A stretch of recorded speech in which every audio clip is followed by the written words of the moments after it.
later this afternoon. There we go. And I also, I'm an adolescent medicine physician and a general internist, and I'm excited to meet all of you and hear about your interest in teaching and what brings you to Emory. But since we are recording, I'm going to go ahead and let Dr. McElfresh start to talk to us about graduate medical education, since she does need to get back to her clinic, and then we'll do more introductions for everybody in a bit. You ready, All right, Jamie? great. All right. So actually, I believe this is for me to do before I turn it over to you, which is what you're going to get out of today. So someone had asked this question. So we're going to introduce you to a number of educational leaders, as well as tell you about the various educational leaders that aren't with us this afternoon, so you know what roles they play and who you can get in contact with to get involved. We'll talk a little bit about why we teach and how we teach and some of our educational philosophies that we try to embody here at Emory, and then give you lots of contacts and resources. Okay, now over to you, Jamie. All right, great. Well, thanks, Dr. Gooding, and good afternoon to all of you all. It feels like yesterday, although I know it wasn't, that I had my own faculty orientation, and I can remember being there. It was in person.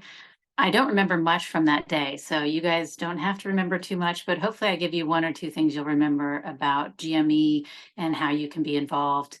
You probably will be involved in some way, shape, or form if you have any trainees around you. Even if you're not purposely teaching them, they will be around you and learning from you. So I'm excited to tell you some about that.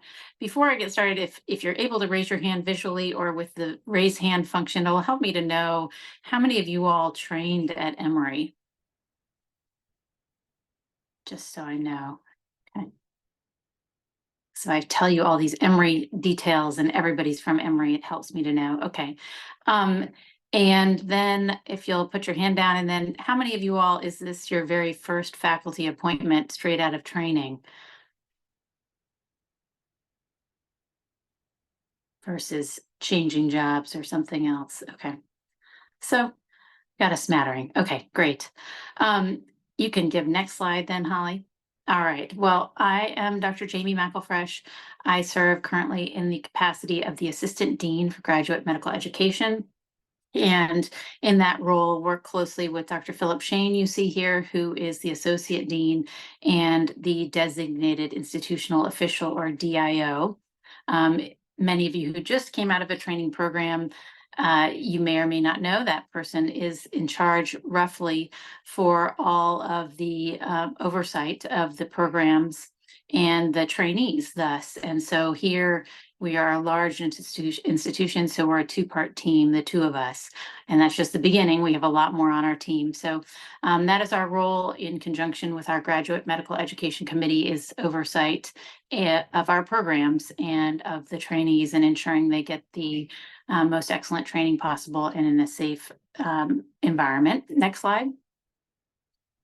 So speaking of us, we are one of the 15 largest GME sponsoring institutions here. We have, every year this changes, but I've been told our current number for the year is 1,436 trainees, and that's about 980 residents and 450 fellows. And you'll see the bulk of them are in our core residency training programs, surgery, medicine, etc. We have 119 total ACGME accredited programs, about to be 120 or 121, some new applications coming down the pike. And a smaller subset, but they're each larger, are our core residency programs. So lots and lots of programs. And I'm sure all of you all out there are representing a wide variety of those. We also have about 100 non-ACGME fellows. These are people who are typically have a faculty appointment and are in some sort of fellowship program that's not ACGME, but those still come under our office as well. And then, of course, we have GME teaching faculty and trainees, of which you will be joining us across many clinical sites, hospitals, and that's expanding nearly every day. Next slide. So I mentioned the team, and that's one thing about Emory. Every place has strengths and weaknesses. One of the real strengths I find here is the team in general. Certainly in graduate medical education, we have a great team. Being a big place, we have a lot of resources, I think, and that's one thing I hopefully you'll general. And it's true for graduate medical education. So here's some key players, but we have a whole staff who is equally, probably more important than any one person. Our team together works well. But here are some names you may see. Certainly, well, Dr. Rajani, we're looking for a new person to fill his role. He's stepped up in a bigger role at Grady. And then probably here, if you do anything GME related, from either Jen Lee or Tawana, who are our director and associate director. And then I think you heard from Dr. Harewood earlier, our GME psychologist. We're also recruiting. We adore her, but she has taken another role in physician services, and so we'll get a new psychologist for GME. And that's pretty unique to have a GME specific psychologist and a real resource to our trainees as well as our programs. And then Ulemo is our education specialist, and Kia focuses on our diversity coming out of the Office of Multicultural Affairs. And again, we have a bigger team of folks who are doing lots and lots of things. And so my message to you is, if you have an interest in something, you need something from us, there is undoubtedly somebody who can give you that answer and support you in that way. Next slide. So why do we teach? I debated put the mission and vision on here, but really, it is the core of why we're doing what we're doing. We're aiming to better the healthcare here in Georgia, but also in the US and internationally by those that we train, wanting them to be inquisitive and, ultimately leaders, whether it be in their local community, in a region, internationally. And we want to be leaders as an institution in our graduate medical education and our innovation, and training additional physician leaders who go out there and continue this on. But on a more personal scale, I think if this is your first faculty position, you've certainly taught along the way, whether it be medical students or undergraduate students that are shadowing, and you can continue that on and see that the teaching you got has made you who you are today, and it enables you to take care of patients in the way you do now and in the future. And then you can give that back to those who come after you and improve the care of our current patients and those beyond. Education can be a form of career development. I know you're in this breakout session for a reason, so you're interested, and definitely can be an area that is a part of your career or even a major part of your career. I'm a dermatologist and dermatopathologist by training, and my very first faculty position, I came in as part of the associate program director team for our residency. And little known that years later, I would still love it and love it even more, and have joined the GME office. So can definitely be a key part of your career development and promotion track. And then teaching's rewarding. It sounds like a cliche, but you will learn as much from the learners as they'll learn from you. And it's definitely one of the most rewarding parts of my day, is seeing others develop and learn, and clearly being pushed to learn more from them. So next slide. So how can you get involved? You probably already know many of these things, but sometimes they're not totally apparent that that's what's going on. And so I'll highlight some of those so you can think about them. But I think about this for graduate medical education as either something you can do within your department or division, or something that you could do more school-wide, GME-wide, or even, nationally. So in your department or division, you may be put in roles that you're automatically doing clinical teaching. And so that may be an automatic, but be purposeful about thinking about it. And I know you're going to have some sessions about feedback and other things, but I think this is an area that we just do, but it deserves equal attention. And then of course you could participate in resident fellow didactics, serve as a mentor. If you aren't aware, there's definitely ongoing education committees in your department. If you have fellowship or residency training, there will be a program evaluation committee. There'll be a clinical competency committee for the trainees. So those are all roles you could join in addition to anything else your division or department might have. There's always resident and fellow recruitment. Feels like that's just, we turn around, we've recruited people and we're recruiting again. And then you may be already thinking of this, or may think of it in the future as serving as a site director for the education at your clinical site or in program leadership. I think next Holly will just do advanced. Perfect. And then you can think of more broadly, and this is where I'd like to put in a plug for ourselves. We run some workshops institution-wide that you could be involved in. We had a chief resident leadership training recently. We do a patient residency tracks that I'll tell you a little bit more about, but lots of ways to be involved. If you yourself have a topic specialty, even if it's not directly education related, but it might pair with that, you could give that talk to other specialties. There are GME level committees, and then there's lots of faculty development, sometimes so much faculty development, it's hard to keep up with it, but I'll put a little plug for the Woodruff Health Education Academy, and that they have various programs. And so just participating in those while you're doing clinical teaching and didactic teaching to advance your teaching skills is a great way to get involved. Okay, next, I think it'll just, yes. So, and much more. I've never heard of an offer to teach be turned down. Rarely. We always accept volunteers for more teaching. So if you have any ideas, and I think your local division department would feel that same way. Next slide. Okay, so just a little bit, if you haven't trained at Emory and aren't familiar with this, we have these residency tracks, and this might be something that you could engage in. It might be an area that you would develop over the time where we find that there's a new track that we need, or you might be around trainees who are participating in this. And since it's unique to Emory, I thought it was worth mentioning. These are basically 8 specialty tracks that are across the institution, across GME. They're not housed in any one department. And it allows trainees to specialize in a certain area that they want to gain more information in addition to their current training, kind of like a certificate of expertise in this smaller area. And it's really nice because it's across all disciplines, so they can interact with other residents and fellows from other specialties. They range from 12 to 24 months and 5 to 20 participants roughly. And then this is an opportunity, if you have an interest in one of these areas, to serve as faculty in that track or potentially lead that track. We recently had one that we were looking for a new leader. So a nice way to have a leadership possibility. And I think next, Holly will show you those tracks. So currently we have 8 tracks. You see them listed here. Education, ethics, innovation, you see them. Global health is one of our popular ones. And so these are those areas that are available for the residents, but you as faculty could participate. And I think the same thing goes for this. It allows for cross communication across the disciplines, which is a rewarding part of being at Emory, kind of meeting other interested teachers, not just in your world, but beyond. Okay, next slide. So where to find us, come stop by. We're in the School of Medicine on the 3rd floor. We rarely have visitors, but we would like you to stop by if you happen to be up there. You can contact, either me or Dr. Shane directly. We welcome hearing from you. And we always like folks to know that if you have a serious concern, or trainees do, we maintain an anonymous concern system that's out there for if things aren't going as planned.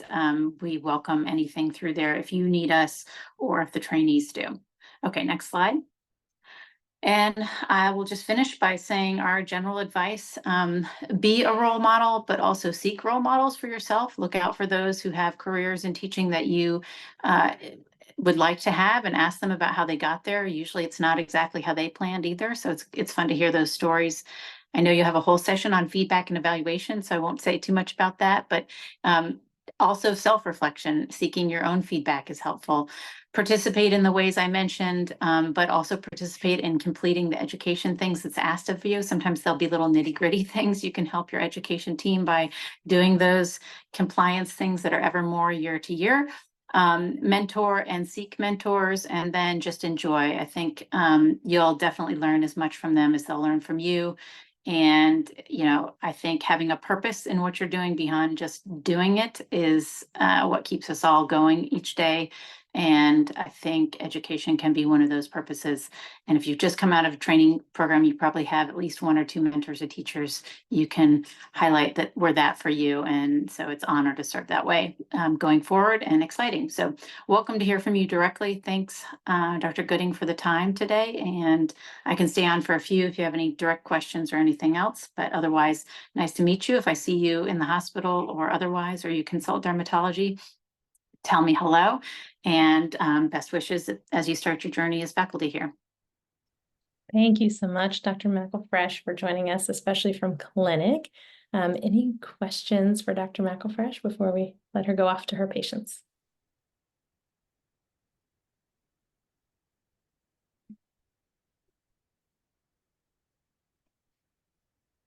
All right, well, you guys have a good rest of your afternoon.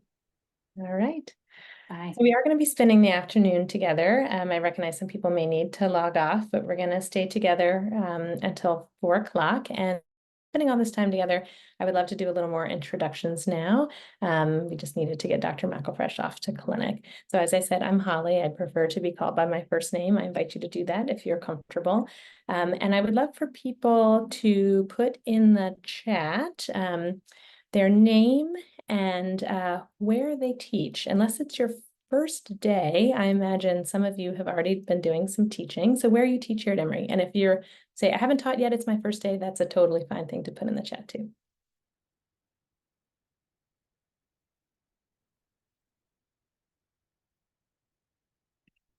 We'll just take a quick moment for that.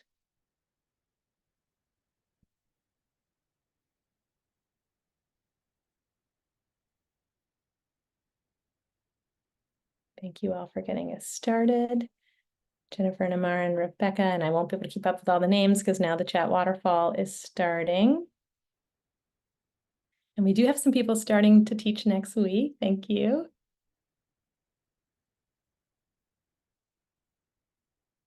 Awesome. So we have a wide range of departments and people teaching lots of different levels of learner, and someone is actually teaching right now. Thank you, Dr. Hood, for joining while you're teaching, and feel free to let your students listen in if they are interested. And yes, several people who are just getting started and are orienting before they start. It's always nice when that works out, so I apologize if I assumed otherwise. Awesome. Outpatient, inpatient, really all over the Emory campus. Great. Well, we're going to have more opportunities to interact. And for those of you who feel comfortable coming off mute and talking, but that helps me just to get to know who's here. So I am going to go back to the slide share, and I'm going to share some details specifically about teaching in the undergraduate medical education program. So teaching our MD students, as well as teaching our various health professional students. Emory has 6 degree granting programs for clinical degrees, in addition to PhD students, which we won't be talking quite as much about today, but I recognize some of you may be teaching in the labs and teaching doctoral students, and hopefully lots of what we'll talk about will apply there too. But in terms of teaching the health profession students, so the leadership team that I wanted to share with you, one of whom you're going to be hearing from later today. I think you all met Dr. Bill Ely this morning. He's our EAD for Medical Education and Student Affairs. So over all things education, works closely with Dr. Marilyn Bond, the Associate Dean for Business, Finance, and Administration. And on their team is Dr. Kristen Hairston, who's our Associate Dean for Student Success. So she's an incredible just human, but also her and her staff are a wonderful resource to all of us for when you have a student who maybe just wants some tips for success or actually is having some struggles, whether they are personal or academic. Her office is our, go-to office for all things student support. They're also located on the 3rd floor in the main School of Medicine building. And then we have Dr. Joe Ledoux, who is with us, our senior education consultant. He is leading our education transformation, and you're going to hear all about that in just a bit. Specifically supporting the MD program, you will see just a small snapshot of the leadership team here. There are more than I can put on this one slide, but we have wonderful physicians and other educational staff in admissions and student affairs and multicultural affairs who support our MD students. And then we, as I mentioned, have 5 additional degree programs. So we have an anesthesia assistant program led by Dr. Katie Monroe, a genetic counseling program led by Dr. Lauren Lichten, a physician assistant program led by Alex Kendall, a physical therapy doctoral program led by George Falk, a medical imaging program led by Kim Cross, and then Douglas Ander is the assistant dean who liaises from the MD program to all of our other health professional programs. So this is, again, just a brief snapshot of the many people who lead these wonderful programs. We also have a continuing medical education office, as you heard me say at the beginning. And so many of you will start off interacting with this office for your own professional development. We like to say that, the formal education of a health professional really ends within, 3, 5, I don't know, maybe 15 years or something, 20 if you're one of those neurosurgeons who keeps going. But then you have a lifetime of a career and learning, and the continuing medical education office is there to support you. So just a reminder again to sign up if you haven't already for an account that'll allow you to do things like text in your attendance when you're doing your own professional development at things like grand rounds and tumor boards. But we hope that some of you will reach out because you actually want to offer CME activities because you feel you have something in your area of expertise that you want to teach others. And we will help you to do that. And we also offer, for those of you who need this, something called MOC Part 4 credit, which is for quality improvement work. And a number of the physician boards require that at this point. So I know Jamie had her version of why we teach, but I'll share some additional thoughts, which are all very similar and aligned to our education transformation efforts, which again, you'll be hearing more about. So a lot of what we're aiming for here at Emory is to graduate future healthcare providers who will be leaders and change agents for good. However they define that, whether that's in the realm of advocacy or innovation or research, and your mentorship and teaching of them is a huge part of that as you role model for them. We hope to transform them from students into professionals so that they will continue to work alongside us for their careers. Of course, teaching is an integral part of being in academic medicine, and I hope it's part of why you're here with us as opposed to working at another site in the Atlanta area or in private practice. For me personally, it brings great joy to my practice, and I do think it really improves the patient care and experience to have learners who are there asking good questions, helping the patients to ask good questions, constantly staying abreast of the latest literature so that we're giving cutting edge care to our patients.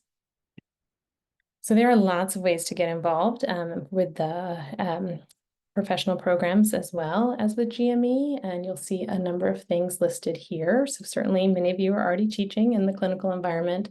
There are also opportunities to teach in actual formal courses, be those in a classroom, or they often sometimes are now on Zoom as well, which I think has really increased the access for those of us who are clinical to do more teaching with the students and not have to be, sitting in the classroom with them. You can teach in CME, as we talked about. There are opportunities to teach interprofessionally with other interprofessional colleagues through the IPEACS program and others. You can serve if you're an outpatient person as a preceptor for the required OPEX course for the medical students who are learning history and physical exam taking from outpatient physicians, or you could serve as a clinical preceptor for adult primary care or any of the number of clerkships that have outpatient components. You can certainly mentor. All Emory medical students have a required scholarship component, which is called Discovery. So they need to do 5 months of mentored research, and you can mentor them in that, or you can mentor other health professional students in your scholarly approach to your clinical work or your teaching.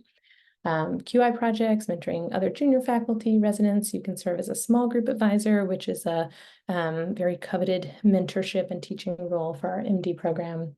And then just as Dr. McElfresh shared, there's many opportunities to lead in educational programs as well, including serving on several of our educational committees. So these slides are going to be shared with you. If you want a screenshot, I'll leave it up for a minute. But this is just a beginning list of people that you may wish to get in touch with if you are interested in interfacing with any parts of the programs that I just described. I will say a key contact is your own vice chair for education within your department. It may not be called exactly that in every department, but all departments have some kind of educational lead. Usually that person is affiliated with the GME program that's affiliated with that department, but they will also be a wonderful point person for interfacing with the other health professional degree programs. And I share with you, and again, you'll get these slides, the directors of each of the programs, and then you can see a number of other key individuals here. I do want to share a couple of resources with you before we transition to talk a little bit about how we teach here at Emory. This one is specific for teaching our MD students. It's our Ready to Teach website. You'll see the welcome from our formal Associate Dean for Medical Education. I'm serving in this role today because we are on a search for a Associate Dean for Medical Education. Dr. Erica Brownfield has left us to lead the MD program at the new UGA Medical School in Athens. And so she's left a wonderful legacy behind her, including this incredible Ready to Teach website, which was actually Ty Hinkins-Jones, who you'll see on the next slide, who is the Director of Medical Education Programs, and we worked very closely with Erica. So on this website, you've got your QR code there, is everything you will need to know when an MD student shows up at your door, whether that's your clinic door or your workroom door on an inpatient service or out in the community. It includes everything from what the learning objectives are for why they're there with you today, the official course and learning objectives for why they're rotating with you, to what they are expected to do when they're with you, to how you are to give them feedback. We'll talk more about just general principles of feedback, but specifically how you are to assess them when you are in that role. And as I mentioned, how to support them if you find they're struggling, who to reach out to. There's all of the important policies, including things like if a student were to tell you they had experienced mistreatment, for example, who do you go to? What do you do? And then again, just faculty guidance and policies. So truly, if you remember nothing other than there's a website for when you have a student and you're not sure what to do, that will be a good thing to remember from today. And then we also have our newest center within medical education, which is the Center for Humanizing Innovations in Medical Education, or CHIME. So this office supports all 6 degree programs within Emory School of Medicine and works to transform medical education. So we've been on a transformation journey for a few years now, as you'll hear from Joe in just a bit. You can see the team here that works at the center. We have several wonderful educational developers, Dr. Chavaria, Dr. Wilson, and then I mentioned Ty Hinkins-Jones, who wears so many hats at Emory, but is really just like the go-to person for lots of education. And then you've met me and you'll meet Joe. And then you heard about Dr. Luhanga, who also works in GME. So not pictured is Dr. Lee, our senior data analyst, who also just had her 3rd child and so is out on maternity leave, but she helps to support the evaluation efforts for all things education. All right, that is my litany of people to know. I'm going to pause for questions, and then we're going to spend the next couple of hours really thinking about how we teach here at Emory.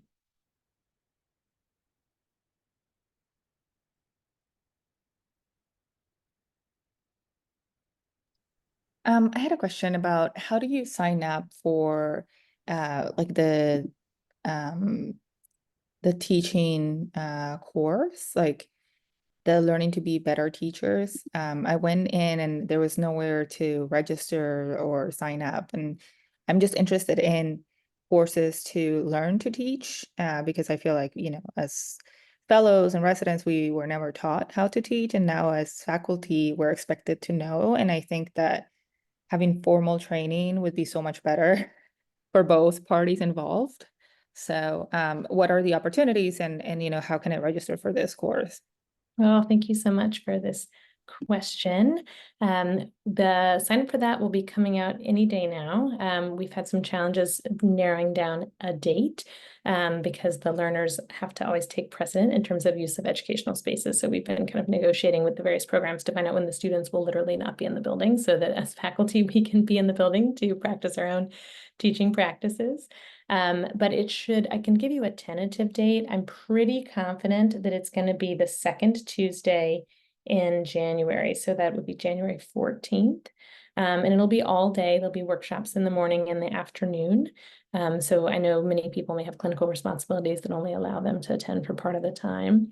And the good news is, while we've had that as our signature teaching event, it does only happen on one day. And so we are increasing our programming for educators this upcoming year, and we should be having workshops quarterly. devoted to education. So thank you for being so interested in that program and in developing your skills. I'll also put a plug in. I think you heard this morning about the Center for Faculty Development, CFDE, Center for Faculty Development and Education, I think is that. It's one of my favorite things about being at Emory. If you happen to be practicing on the main Emory campus. I do not. Actually, I practice at Grady and at Children's. But when you are on the main Emory campus, you have all of the resources of the main Emory campus, and the CFDE loves it when people from the School of Medicine come. Lots of faculty from the School of Nursing also participate. So you won't be the only health professional faculty member, but you will be there with art history professors and law professors and business professors. And it is like so fun to learn from them about educational practices, and their programs are totally open to us, and they occur throughout the year and on different times of days and things like that. And some of theirs are on Zoom too. So really encourage you to check out the CFDE. Thank you. Yeah. Other questions?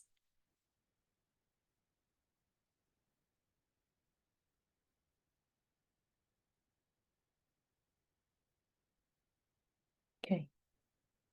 All right, well, y'all are education people, or at least I hope you are interested, because that's why you're here.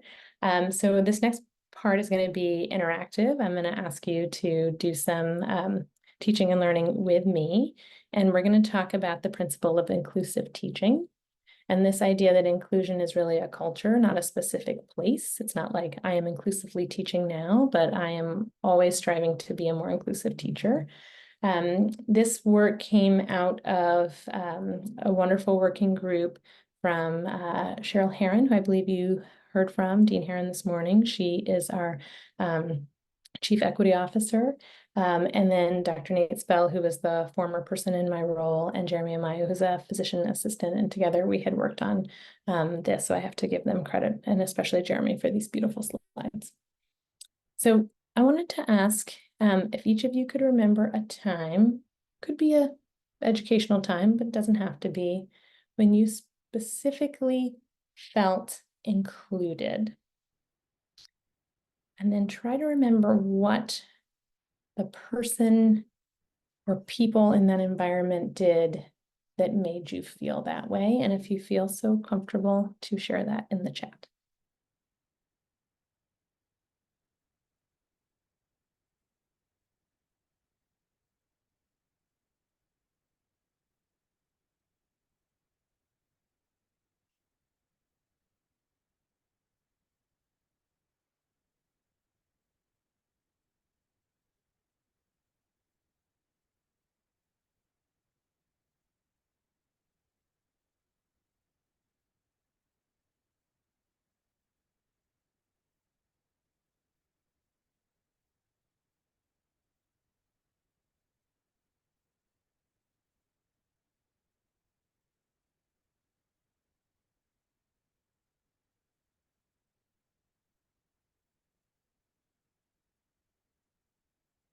All right, well, others may be thinking, Jennifer, since your camera is on, may I invite you to talk about what about that made you feel included? Absolutely. It was yesterday. I have been new for about a week in my position, and I had walked upstairs and was walking towards my new office, and I ran into someone who I had met just once on my interview day, and he was so lovely, and he was like, "I'm not doing much. Are you doing anything? Well, let's go grab a cup of tea." And he sat me down, and we were having tea, and then someone else came in and he introduced us, and then a fourth person came in and he introduced us, and all of a sudden I felt that I had three new friends, where before, I've been kind of, trying to find my way. So I really appreciated that. I felt that he took an individual interest in my story about how I've been settling into my new home. I felt that he took the time and had the space to be interested in me as an individual. And then he invited me to come join him on rounds next week, because I'm a little nervous about how things run at Grady. So I found all of those things really made me feel included. Thank you for the very vivid example, and lots of very specific things that I think we can all do. Anyone else want to share before I share some other tips and advice for inclusive teaching?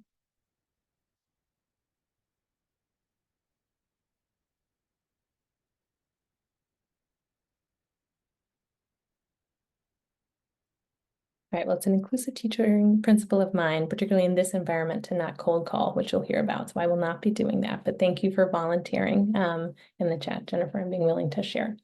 So here are some of what we identified as the building blocks of inclusion when we canvassed the literature and really saw what was out there in terms of the published literature around what makes people feel included in educational environments in particular. And spoiler alert, I don't think any of these will be surprising, but they are all things that you can easily forget to do in a busy day where you have so many competing priorities, like taking care of patients, helping operations team get out on time. Oh, and by the way, the student is here with you and you need to get home. I mean, there's just like so many things. It can be easy to let these things fall by the wayside. So hopefully we'll give some time efficient tips for inclusive teaching also.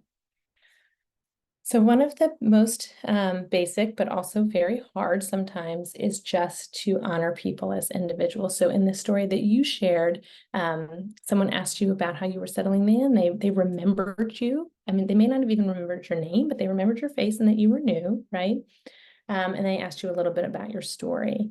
So, if you're like me and remembering names is hard. I learned once that humans can only remember about 100 names, which feels about right to me. When I think about just the number of teams I work on at Emory, I think I actually work with more than about 100 people. And so it's really hard to remember all the names. Thankfully, we do often wear badges, which helps. But I will just say, can you please remind me your name as my way to say, like, I just want to be able to use your name. And the other thing I love to say is, can you remind me your name and tell me how you like it to be said, so that I make sure that I'm saying your name in the way that you want to hear it. But this is one of the most important things we can do. Anyone have any time efficient tips for how to do this when you are working perhaps with a new group of students every Monday, as I do? Hi, this is Shannon. I'm a new cardiologist at Grady. When I did a chief year in residency, and whenever I had a team with lots of med students during rounds, in the top right corner of my page, I would just write all their names down since I'm a visual person. And then if I was really on my A game, I would try and remember something specific they told me and then ask them about it later in the week, to just more so for the purpose of making them feel included. And that didn't always happen, but when it did, their faces would really light up. I love that example. Thank you for chiming in.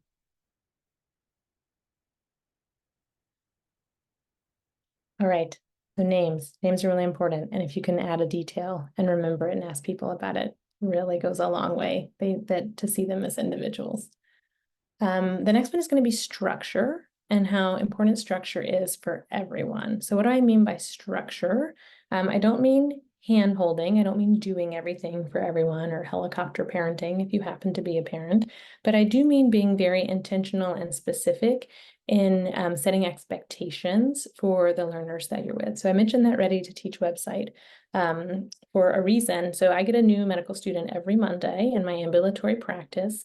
In addition to asking them their name, and because it's Monday, it's pretty easy to ask them, what they did for the weekend. Sometimes I'll ask them, since I practice adolescent medicine, if they feel comfortable telling me something about when they were a teenager or where they were a teenager and what that was like. So you can kind of connect your introductions to what it is that you do clinically. And then we get down to business and I give them very specific expectations about how the day is going to go. And I say, you have 3 learning objectives when you're with me today that I will be evaluating you on. Because otherwise they're just guessing and they're nervous the whole time around what I'm looking for. So I'm just really clear. The School of Medicine has set 3 learning objectives for you today. I can always, put it to the bigger school. It's not my learning objectives, but there's 3. And I'm gonna do my best to make sure you accomplish them. And if not, then I will, then you won't have had that opportunity, right? Because that's the real life clinical environment. People don't always interface with everything that you're being asked to teach them with. But I tell them their 3 learning objectives. I tell them what I'm going to be looking for and how I'm going to assess.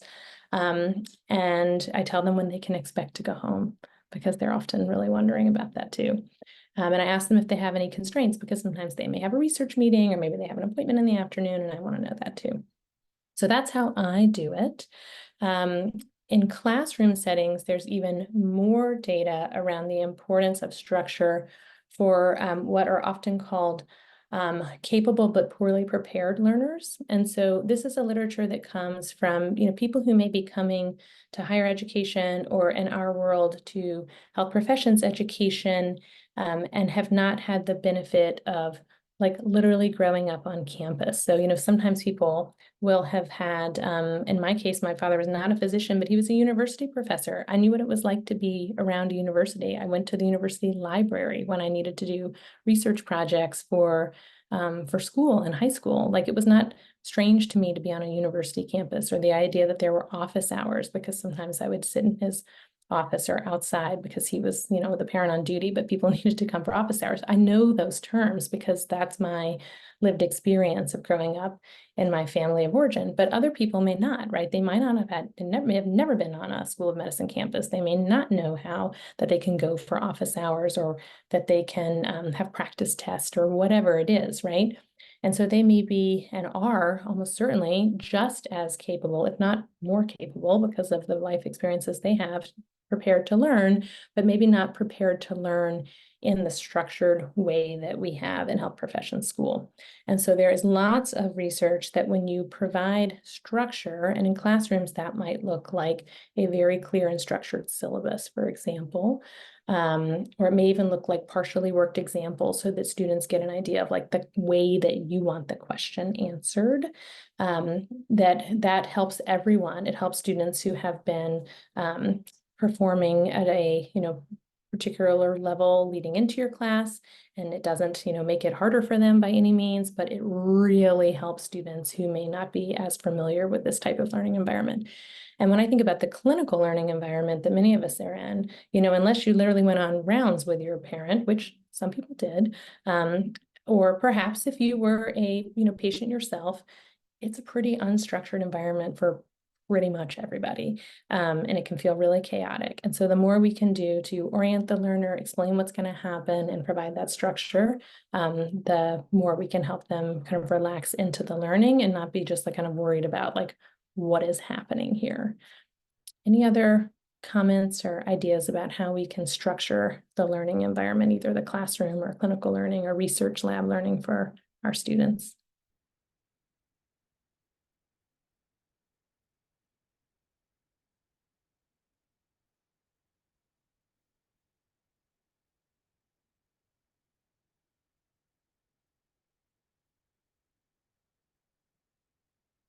I think Joe's going to give us some more later, so I'll move us along so he has lots of time. This one I think is pretty familiar with everyone now. It's a concept from Carol Dweck around the idea of growth mindset that's been around now for over 20 years, and I think has kind of gotten into the popular lexicon, but it's the idea that skills are built and not born. And unfortunately, we see still in a lot of health professional students the opposite of a growth mindset, which is that of a fixed mindset. That is that skills are innate, I am gifted, I am bright, as opposed to I am capable of learning. The challenges in that mindset are to be avoided because, oh my goodness, if they find out I am not gifted and I'm not bright, they're going to kick me out of here, versus challenges are to be embraced because that's the whole point, is that I'm here to learn and get better. Otherwise, I'd already be a physical therapist, a genetic counselor, right? I wouldn't be here to be in school. Effort is a sign of weakness in the fixed mindset versus essential in the growth mindset. And in the fixed mindset, feedback is often taken personally versus seen as an opportunity for improvement. So this is, from Carol Dweck's original work now 25 years ago. One of my favorite papers, which I'll try to find and link in the chat while Joe is speaking next, is around the role of self-conscious emotions in medical education. And what I mean by that is emotions that are like directed towards self, in particular, the emotion of shame. So shame is very prevalent in health professions trainees, and it's highly linked to fixed mindset. And so it leads to all kinds of things. Like if you make a mistake and you feel, instead of feeling guilty about that, or not even guilty, but like, whoa, I need to learn from that and do something different. If you feel ashamed because you feel like it's a referendum on you as a person, you're more likely to have negative other self-emotions like depression or anxiety related to that, but you're also more likely to hide your mistake and not tell your attending physician because you don't want them to pass judgment on you. So this is not just important to foster for our learners, but it's also important to foster for our patients. And ultimately, as the attending health professional of record, you want your learners to tell you, right? If they don't know how to do something or if they made a mistake, you don't want them just pretending they know because they have a fixed mindset. Another really important pillar is that of purposeful inclusion and recognizing that we all have biases in our teaching and learning. So I'll share one of mine. I have what's called a right-sided bias when I teach. And Joe may have observed this when he was observing me teach in the lecture hall the other day. I gravitate, as many right-handed people do, to the right-hand side of the room when I teach in a large lecture hall. If I actually have someone observe me and they count, I will call on the right side of the room more than I'll call on the left side of the room. I've gotten better about this over the years because, but it probably, still comes out, particularly when I'm anxious.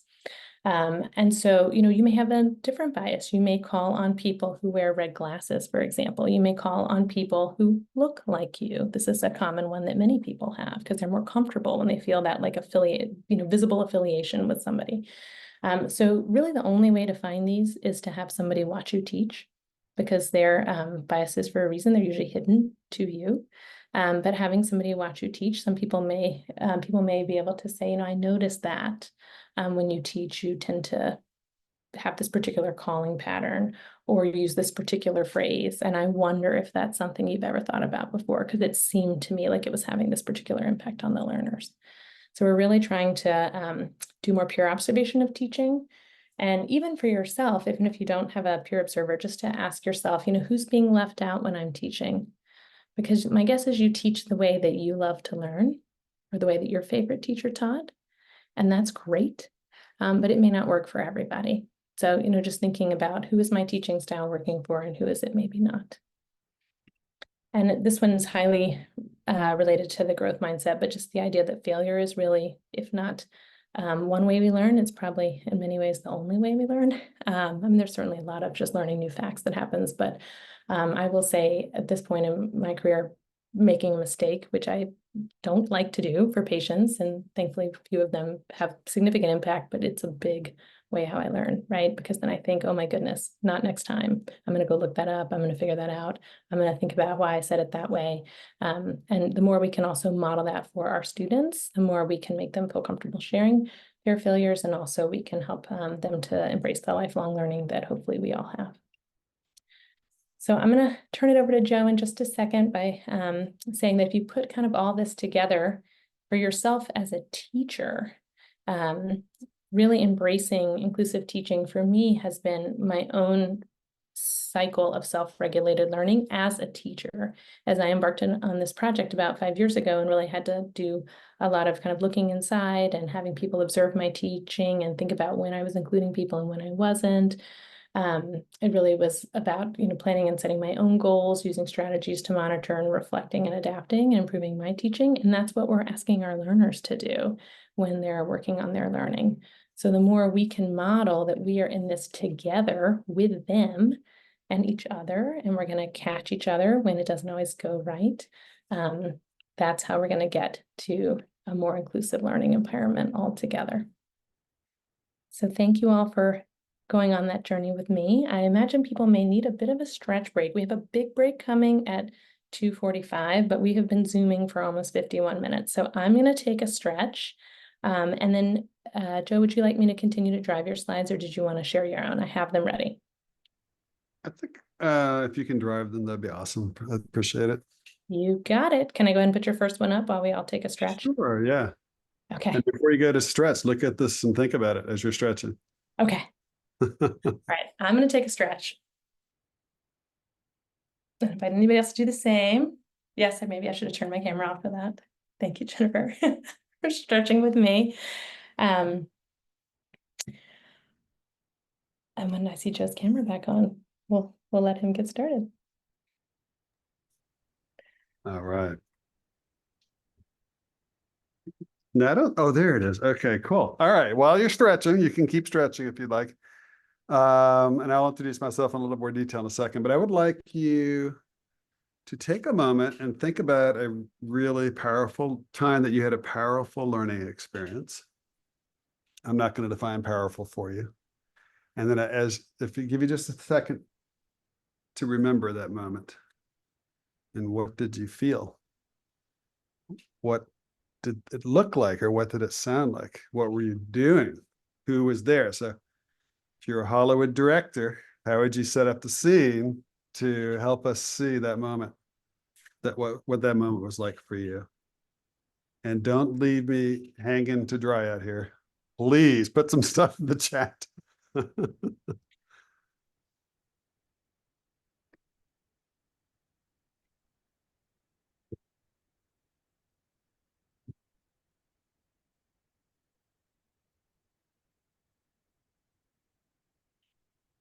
And I know it may take a couple of minutes to come up with a memory, perhaps. It's fine. But I'd love to hear a few of your stories. Just a brief couple sentences in the chat would be beautiful.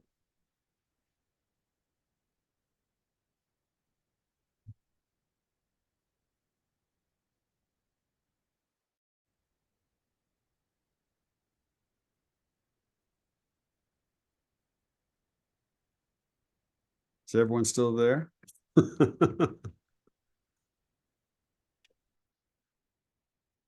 While we're waiting for you all to, oh, there we go. Okay, Jennifer. And Holly, if you have anything you'd like to share, do you have a memory?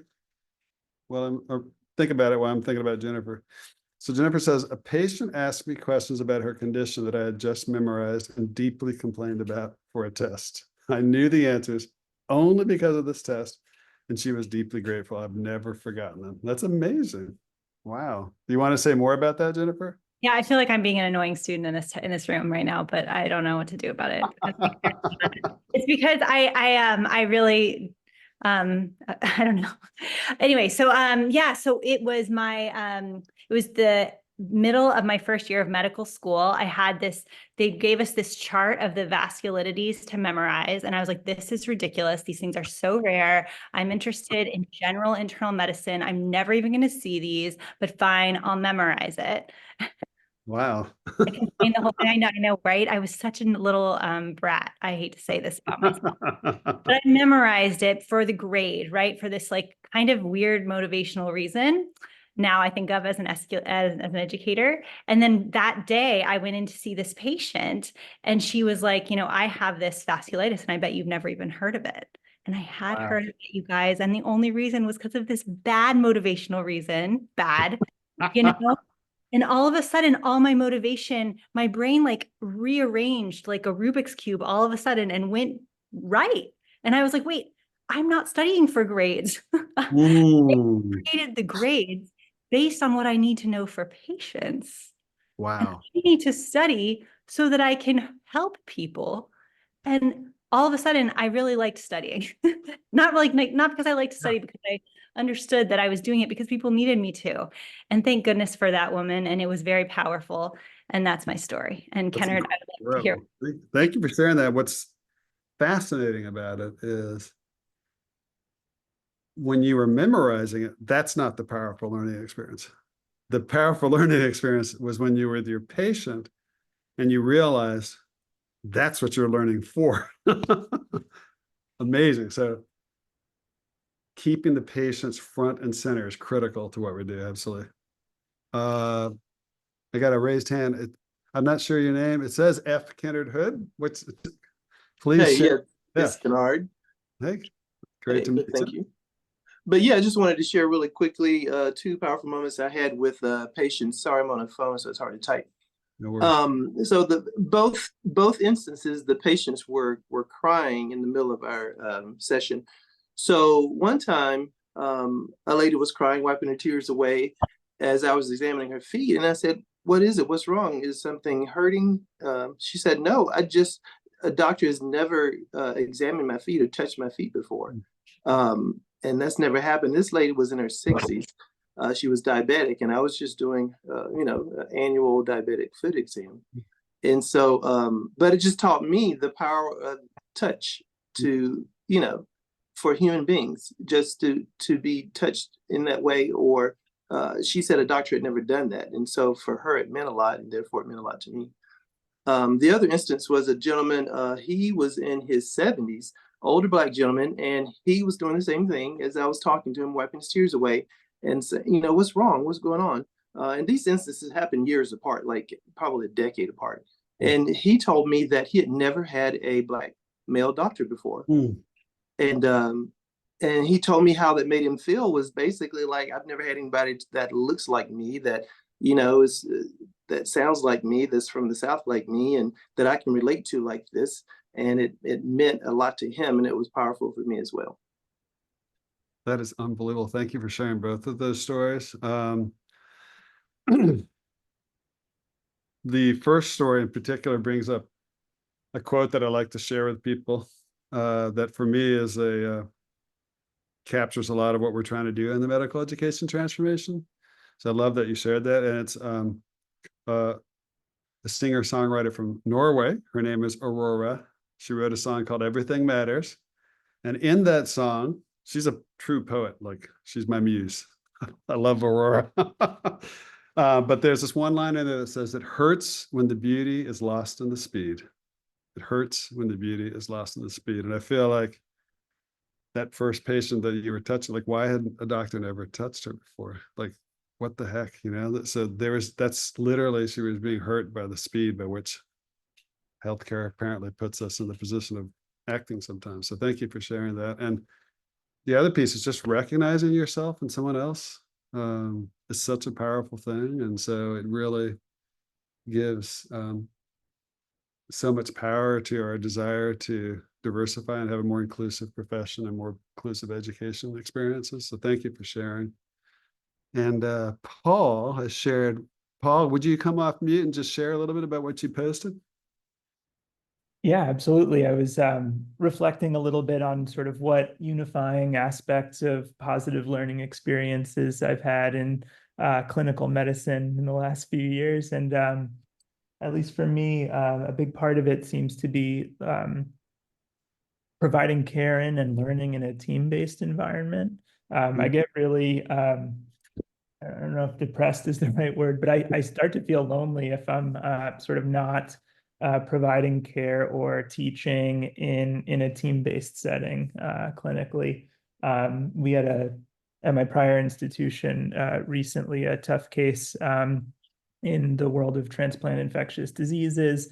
There was very, very little information from, guideline issuing bodies to suggest like a clear treatment plan for the patient. And it was a really tough situation.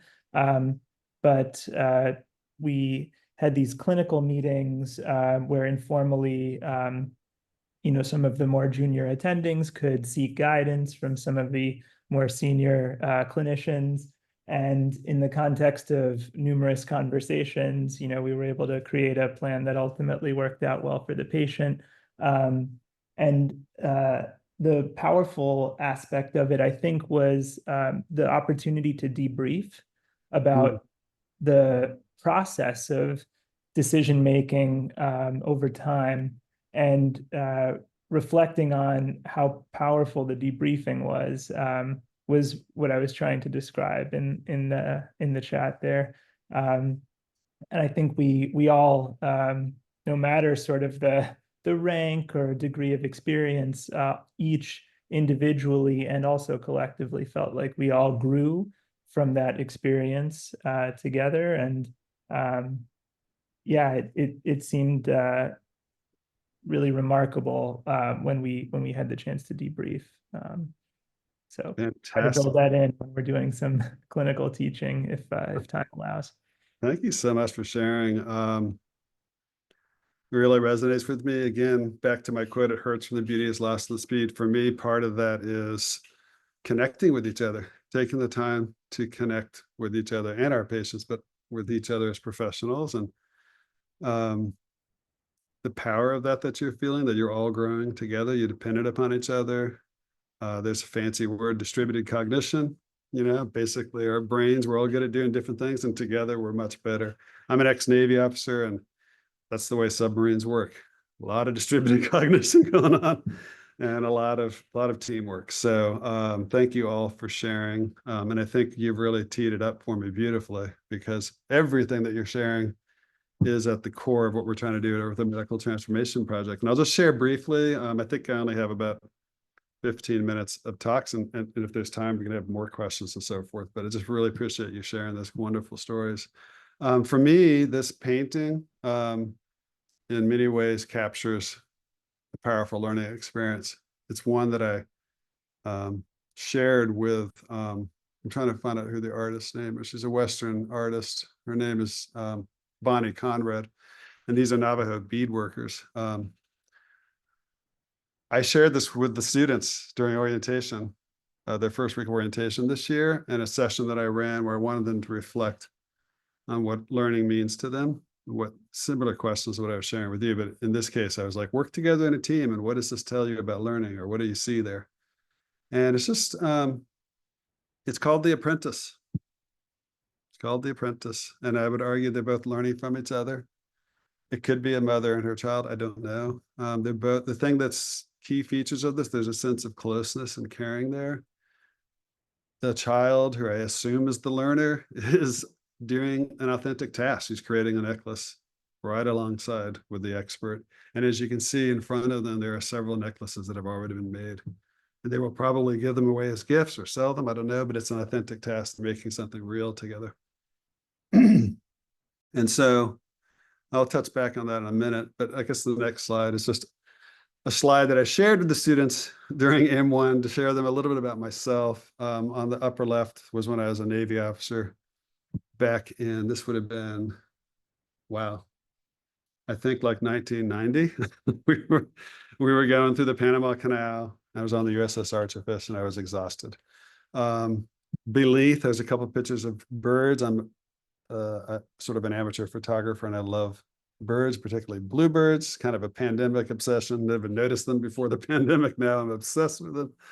And upper middle is where I went this summer with my wife. We're kayaking in a fjord in Norway. I love the outdoors and beautiful scenery. I don't usually get to go to such exotic places, but this is incredible. I highly recommend it. And then the lower right, I am the proud father of 2 sons. The oldest son is Adam, who has 3 sons of his own. He lives in Seattle, and that's Adam holding, I'm already tearing up. Zalek is on the left. Leo is on the right. They were twins born April 14th, just over a year ago. And then their big brother, Izzy, who's 3.5. Not pictured here is his wife, Mary Margaret, my daughter-in-law. And also, not pictured here is any reason why I'm talking to you today. I am an engineer, I'm not an MD. And I am a biomedical and chemical engineer at Georgia Tech. And early years, I used to do research in gene therapy. My obsession was teaching. And had one of the reasons why I went to Georgia Tech is because they were forming a new department and were committed to be innovative in teaching and learning. And they were the first to do problem-based learning at scale in engineering. I had the good fortune to be apprenticed by a fantastic learning scientist. And I went on to do, a few educational innovation projects on my own. And so I had this great opportunity that I discovered a couple of years ago that Emory was transforming the medical education and they wanted somebody to help them. So, and for some reason they picked me, and I'm thrilled beyond belief. Bill Ely's picture there, you met him earlier, and there's some information on the website, but my job is just to sort of oversee and help all the faculty, staff, and students achieve their dreams in this space. There's a lot of energy and excitement about what's possible. Next slide. And one of the things that there was actually, as Holly mentioned, the effort has been going on for a while. COVID didn't help. Somewhere in there were 6 working groups of 98 staff, students, and faculty that thought deeply about this and produced a report, which you can find on web. But one of the things that stuck out to me when I read that report is this figure. It depicts learners and educators and sort of some dreams there. And one of it is that we want learners to be excellent clinicians, scientists, and scholars. Yes, but we also want them to be change agents for good. And within that is, advocating for your patients, innovating, perhaps reforming, seeking to reform healthcare. And on the right are educators who want to be able to stimulate learner passions. Nobody wants to be in front of a lecture hall with 12 people in it. We want to connect with our learners. We want them to be inspired, and we want to learn from them as well as them learning from us. And super intriguing in between is these two lines, joy in practice and sense of belonging. And the thing that really stuck out to me about this report is those two words, those two phrases, to my knowledge, that I couldn't find them appearing anywhere else in the report. So it's a dream, it's an aspiration. Next slide, please. But what I realized is that we, for the most part, medical education is firmly in what's called the paradigmatic mode of thinking. There's this famous scholar in psychology, Jerome Bruner from the 20th century, who asserted that the human brain, that the humans in general think by two modes, paradigmatic and narrative. Paradigmatic is scientific, logical, it's everything Spock is. But the thing is, we're more than Spock. And we use narrative modes of thinking, which means there's two ways of making meaning of the world. One is through scientific, logical thinking, obviously extremely important to being a medical doctor. Not arguing that at all. However, another way of making meaning is through story. It's making meaning of information. And it's really important that we develop that mode of thinking with ourselves and with our students as well. And I believe it can be done. So next slide. So out of these aspirations and the working group report, I began working with program directors that Holly showed you their images before, and other faculty and staff to develop 6 goals for the transformation. I'm not going to read them line by line, but they come in 3 flavors. The first 2 is foundations. We need to have a strong foundation to do the things we're dreaming about. And part of that is number 2, a culture of educational innovation. We can't just innovate every 20 years. It has to be something we do as part of the way we carry out business here. And part of that is to think of ourselves as designers of learning experiences, not transmitters of knowledge. You all have deep expertise, but the fact is, as much as we sometimes like to think it's possible, we can't just explain things clearly to others and expect them to learn. If that is your operating, which by the way, I believe it's a default assumption of humans, because I see it's everywhere. And until you've been trained or have sort of experienced a different way of learning, it's just sort of the default theory of learning. And so it makes sense if you believe that's the way people learn, that you use PowerPoint slides, as I am doing right now, but mine's more a situational thing. I'm sorry. I do it a different way if we were in person, but it makes sense. But the thing is, everything we've learned about how people learn refutes that's not how it works, right? So we need to think of ourselves as designers of learning experiences. And that leads to 3 and 4. And we need to be designing learning experiences that not only, that leads us to the knowledge that we have, we can use in any context. If we don't do this right, we're going to learn things that we can only remember when prompted, or we're back in the same setting. And the thing is, every patient is a different context. So you can't memorize your way to being a great doctor, is my sort of thing. So we need to create learning environments that produces this sort of flexible, transferable knowledge. The other thing is goal 4, which I'm proud to say is one of the goals. It's really all about narrative thinking. How do we become intellectually humble? How do we develop our compassion? How do we find joy in such difficult and trying, parts of our job? And how do we connect with each other? It's not something you can learn by PowerPoint. It's not something you can do logically. We have to do this through this other way of thinking. And it's developable. It's something that we can get better at. And then the last 2 is impact. How can we work well? We heard this before with Paul's story. Working together collaboratively. How do we prepare students to be ready for that and to get as much as possible out of those kind of collaborative experiences and to create an environment that is collaborative. And then the last piece is the change agent for good. What does that mean for us? It's probably going to be different for every person, but we want to help inspire people to be a change agent for good, how they want to define it. And there are skills involved there. And we are in the civil rights capital of the world. We need to connect with our community and with Atlanta and learn from them and give back to them as well. And so these are sort of our aspirational goals. So we can go to the next slide. And by the way, I'm only going to talk for a few more minutes, but just to give you a flavor of what we're trying to do in terms of helping our educators create these transformative learning experiences, that's what I'm going to spend the next couple of minutes talking about. So next slide, please. So the goal is what's called deep and transferable learning. I've alluded to this already. You could say, you gain a profound and lasting understanding of the material. You do this by analyzing stuff, evaluating, creating, connecting your existing knowledge with new knowledge, working with it together with other people, applying it, right? And then that if you do it that way, interactively, and you're really wrestling with this in an active way with other people, often with coaching and scaffolding from instructors and so forth, then you're more likely to produce what's called transferable knowledge. So you can use it with any different patient. You won't have, now in Jennifer's case, I'm a little bit, I think maybe because it happened the same day, you actually, the way you were memorizing it might lead to what is generally inert knowledge. And it's possible a few weeks later, you might not have been able to do that. But it was wonderful that you were able to, you actually had an experience that now makes it, I would argue, more transferable. But it was almost by happenstance. The question is, how can we design that to be more likely to happen? That's the key.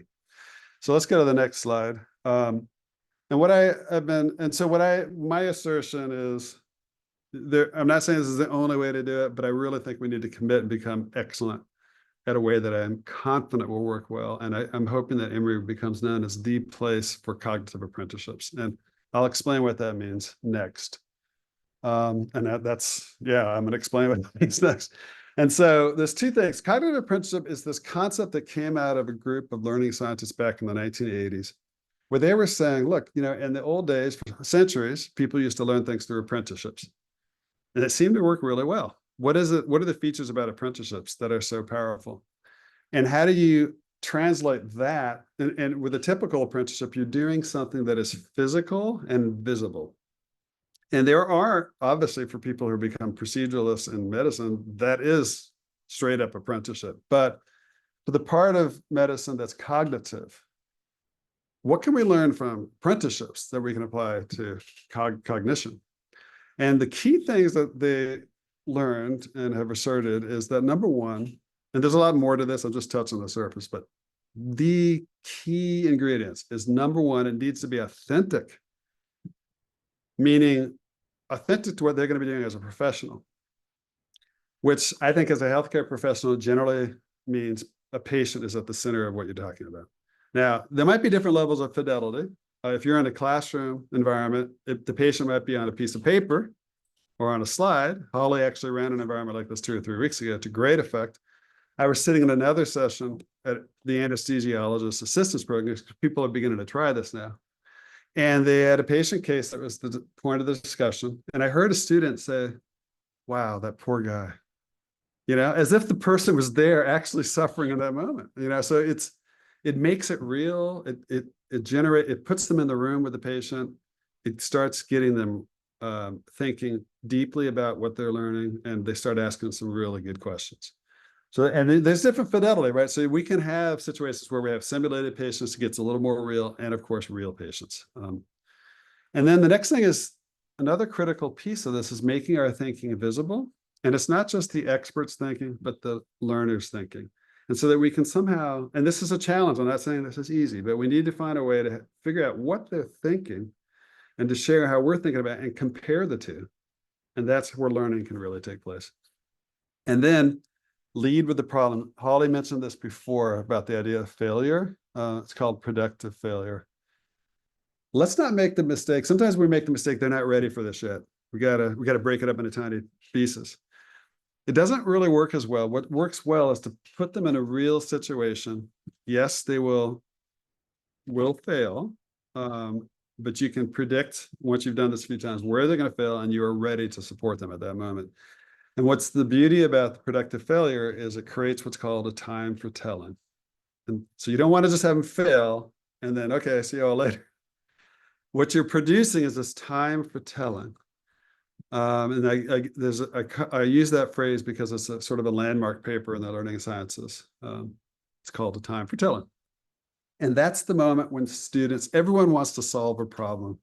They want to diagnose the patient. And when they can't, you have them. Now they're ready to be coached. They're ready to listen to the things you say are actually going to help them do this and adopt it and use it. if you go up there in a lecture and you're as an expert saying this is how it works, it makes everything too easy. It seduces them to thinking they actually do understand when they don't, and it doesn't put them into the context of why this is important. And then the last thing is to make all of this work, it really needs to be interactive. It's kind of, I'm just making it explicit. But the next slide, I'll explain a little bit more detail what I mean by interactive. There's this framework called ICAP, which comes from the learning sciences. A learning scientist, her name is Mickey Chi. She's at Arizona State. She does great work. And this is one of the things she got sort of irritated about is the colloquial term of active learning. And so she put her team to work for a few years to do something that's actually useful, because when you use the term active learning, it's so vague that nobody really knows what you're saying. And you can't use it for research purposes. So what she wanted to do is create a framework where you could go into any learning environment and rapidly assess what's called the level of cognitive engagement of each learner. And it's an estimate. I'm not saying it's always right, but looking at their behavior, what they're doing, you can have a pretty good estimate. And if we go to the next slide, I'll explain. And by the way, the I stands for interactive, C stands for constructive, A stands for active, and P for passive.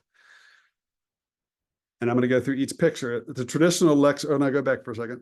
The first picture on the right is just a traditional lecture. People are paying attention. They're looking at the front of the room, but they're not really doing anything else. And that leads to what's called a passive mode of cognitive engagement. Here's the problem. That leads to what's called inert knowledge. So it's knowledge that if they're prompted in the same setting, they can probably give you an answer. But if they're in a different context, they're probably not going to remember. Then there's active. If you're doing anything physical, it's better. You're more likely to be able to apply what you're learning. But it's not as good as constructive, which is when you're taking information you're given and going beyond it. You're doing something, you're building upon that knowledge. And concept maps is one example, but just using that knowledge with somebody else, by yourself, going extending beyond, that's constructive. And then interactive is when two or more people are being constructive together. And that is the holy grail. That's what we want to shoot for. So next slide. So it turns out it's a design tool. I mentioned I would love for all of you to be designers of learning experiences. So at the simplest level, if you are going to have a learner in your presence, whether it's by the bedside or in a classroom, ask yourself, how can I structure things so that we're in an interactive mode of cognitive engagement? That's the goal. The bare minimum, if you can do that, that is, for me, has been very generative. Every time I'm in charge of a learning experiments and I ask myself, how can I make it more interactive? And I try to make it more interactive. And so this is just an example of a learning environment that I created at Georgia Tech with engineers. On the left is traditional lecture. I've shown that before, but on the right is a more interactive one. You have, the way I structured it, they're working on engineering problems, but I have teams of two. I forced them to work together by having a blotter pad they're working on together. And I put another team across from them so that when they get stuck as a team of two, they got another team they can confer with whenever they feel they want to form a team of four. So there's a little fluidity there. We have what are called skilled participants, older students who kind of understand the material, not as well as an expert, but they can sometimes relate to students better, or students feel more comfortable talking with them. So this is just one way of sort of creating a cognitive apprenticeship. Next slide. And so I would encourage you to, the goal here in the School of Medicine is in all the different learning environments that we have to encourage you and certainly partner with me and Chime or your colleagues to think about how can we create a cognitive apprenticeship learning environment in your setting. And the last thing I'll leave you with is how important it is to connect before we get to the concepts, even in small ways. I think, Holly did it by asking an opening question about when you felt included. I tried to do it by asking you, to reflect on a moment when you had a powerful learning experience. If we were in person, I'd probably break us up into small groups and swap a couple stories with each other. And in fact, if you go to the next slide, I think one of the most powerful ways to connect is through the sharing of life stories. It doesn't have to be deep. It could be very simply, is there a place, can you describe something beautiful you saw today? Or is there a physical place that you love that you would like to return to? Put me in that setting, paint the picture for me. And the thing about stories, they're about transformation. At the end of the day, it's not a story unless the main character has been transformed in some way. And as a student, as a medical student, there are so many transformations they're going to be going through. So there's so many opportunities to share one of those stories with each other. And here's the beauty about stories. We were talking about how hard it is to remember people's names. Here's the thing about stories. There's a lot of cognitive science behind this. Stories have they come with what are kind of like tags that you put on files to find them. A good story is rich with tags. They have sensory elements, what it smelled like, what it sounded like, what I saw. It has emotional elements. And there's this idea of a transformation that just hits you. It's easy to remember. Stories are they're 20 times more memorable by some studies. I don't even know the details, but essentially you can, and the other beauty part about it is when you share a story with someone and you do it in a way that puts them right there with you by telling a few sticky details and sharing what you felt like, almost invariably, they have a story that they are reminded of, that they can share with you. So it's a fast track to connecting in a meaningful way with other people. And so at the end of the day, what the research shows is by sharing stories, we build community. And if I've heard one thing, we need more community between each other and with our students and among our students. And this develops those narrative thinking skills. It helps us be more empathetic by listening to how, other people have, how they felt in a situation. It develops what's called self-concept clarity. You understand yourself better, which leads to people having more agency and they have greater sense of well-being. And so we've already begun to implement this way of teaching with our students during orientation and in required small group sessions. So I encourage you, you don't have to do a big fancy narrative thinking session, but you can start with, I'd like to know something about a personal experience of you that's related to what we're talking today. Or even simpler, share a personal story about you and how it relates to the content that you're talking about that day. So welcome to Emory School of Medicine. I'm so excited you chose this breakout session, definitely the best one. And and I would encourage you, you've been introduced to a few faculty development opportunities. Please take advantage of those. And in the future, there will be more and more opportunities. If Holly and I have anything to say about it, for you to learn more about cognitive apprenticeship approaches and story-driven learning approaches. And most important, and when you actually implement these kinds of approaches, it's much easier to do that last bullet point, which is just to have fun, because it's so much more fun to do things this way because you get to know your students so much better.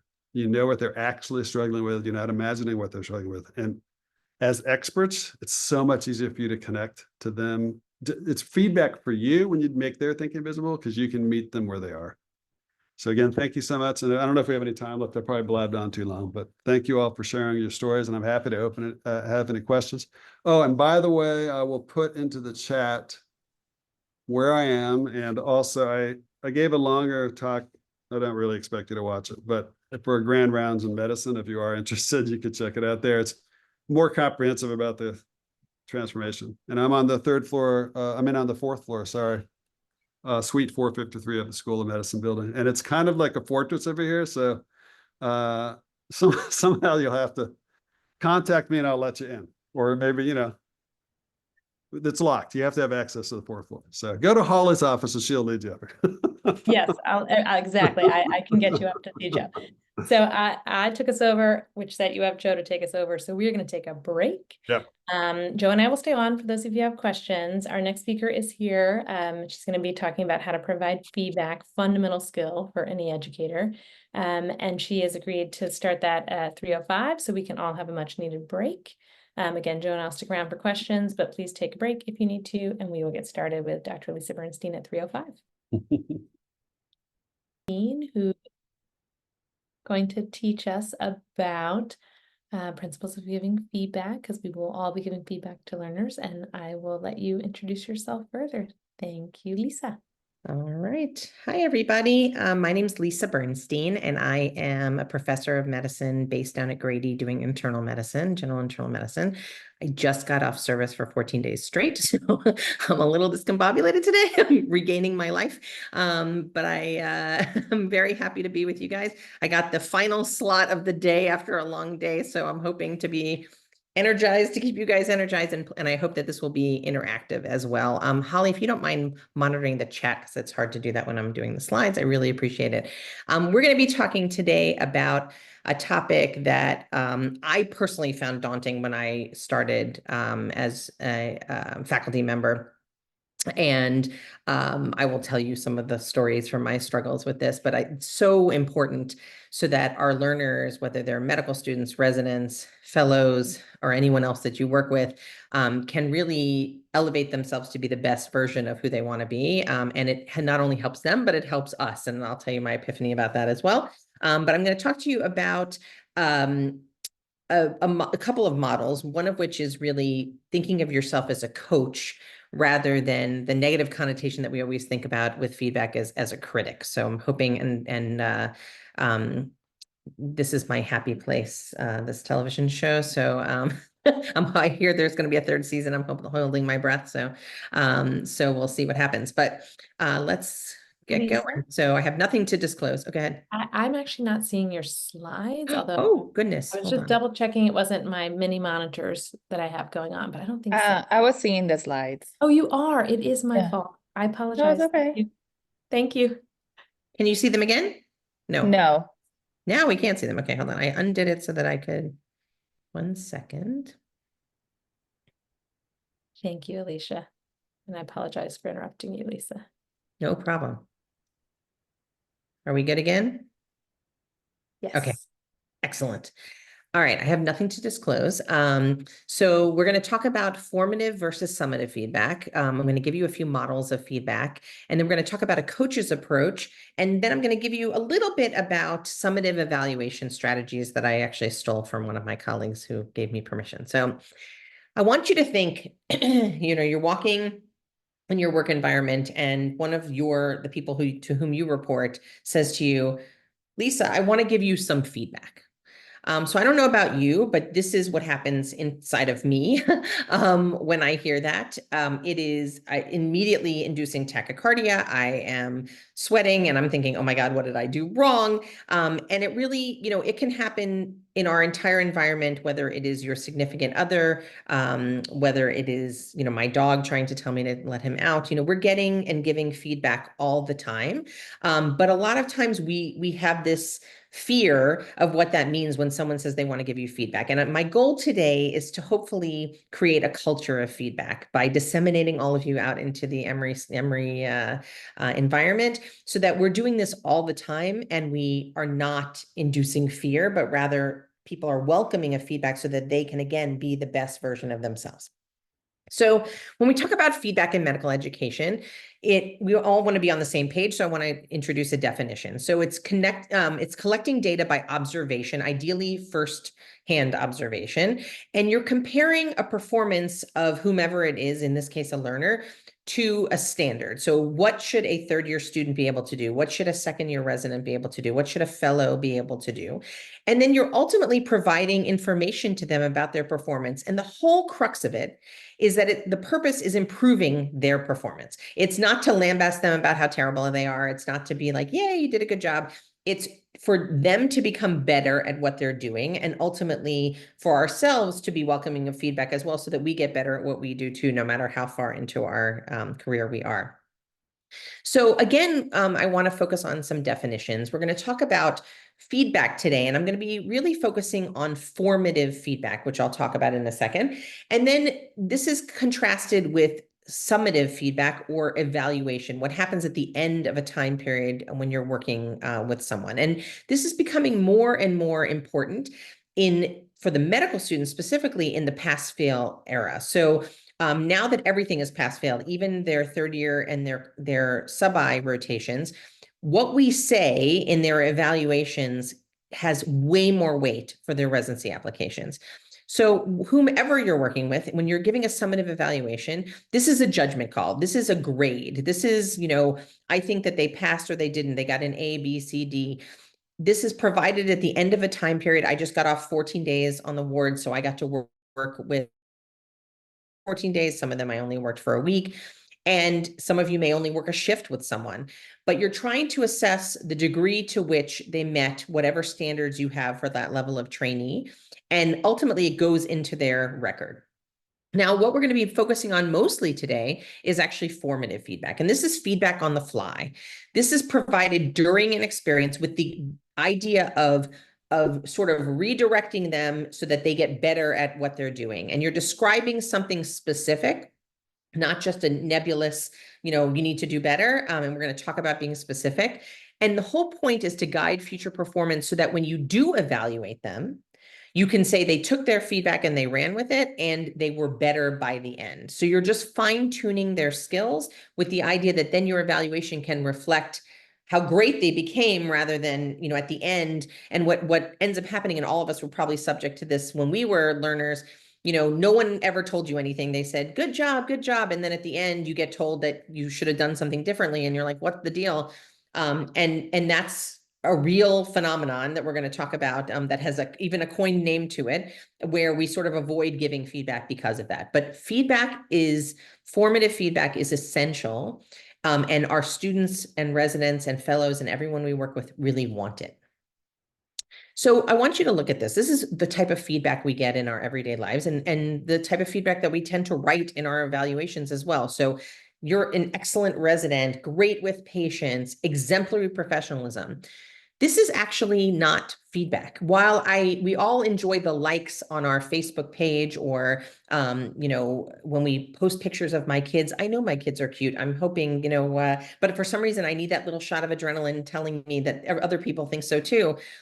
But when you're writing feedback or you're giving verbal feedback to a learner, saying you're excellent, what made them excellent? They don't know how to reproduce that because you didn't tell them.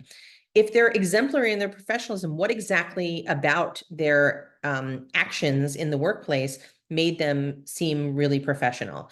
On the flip side, if I ever read needs to read more one more time on an evaluation, I thought my head was going to explode.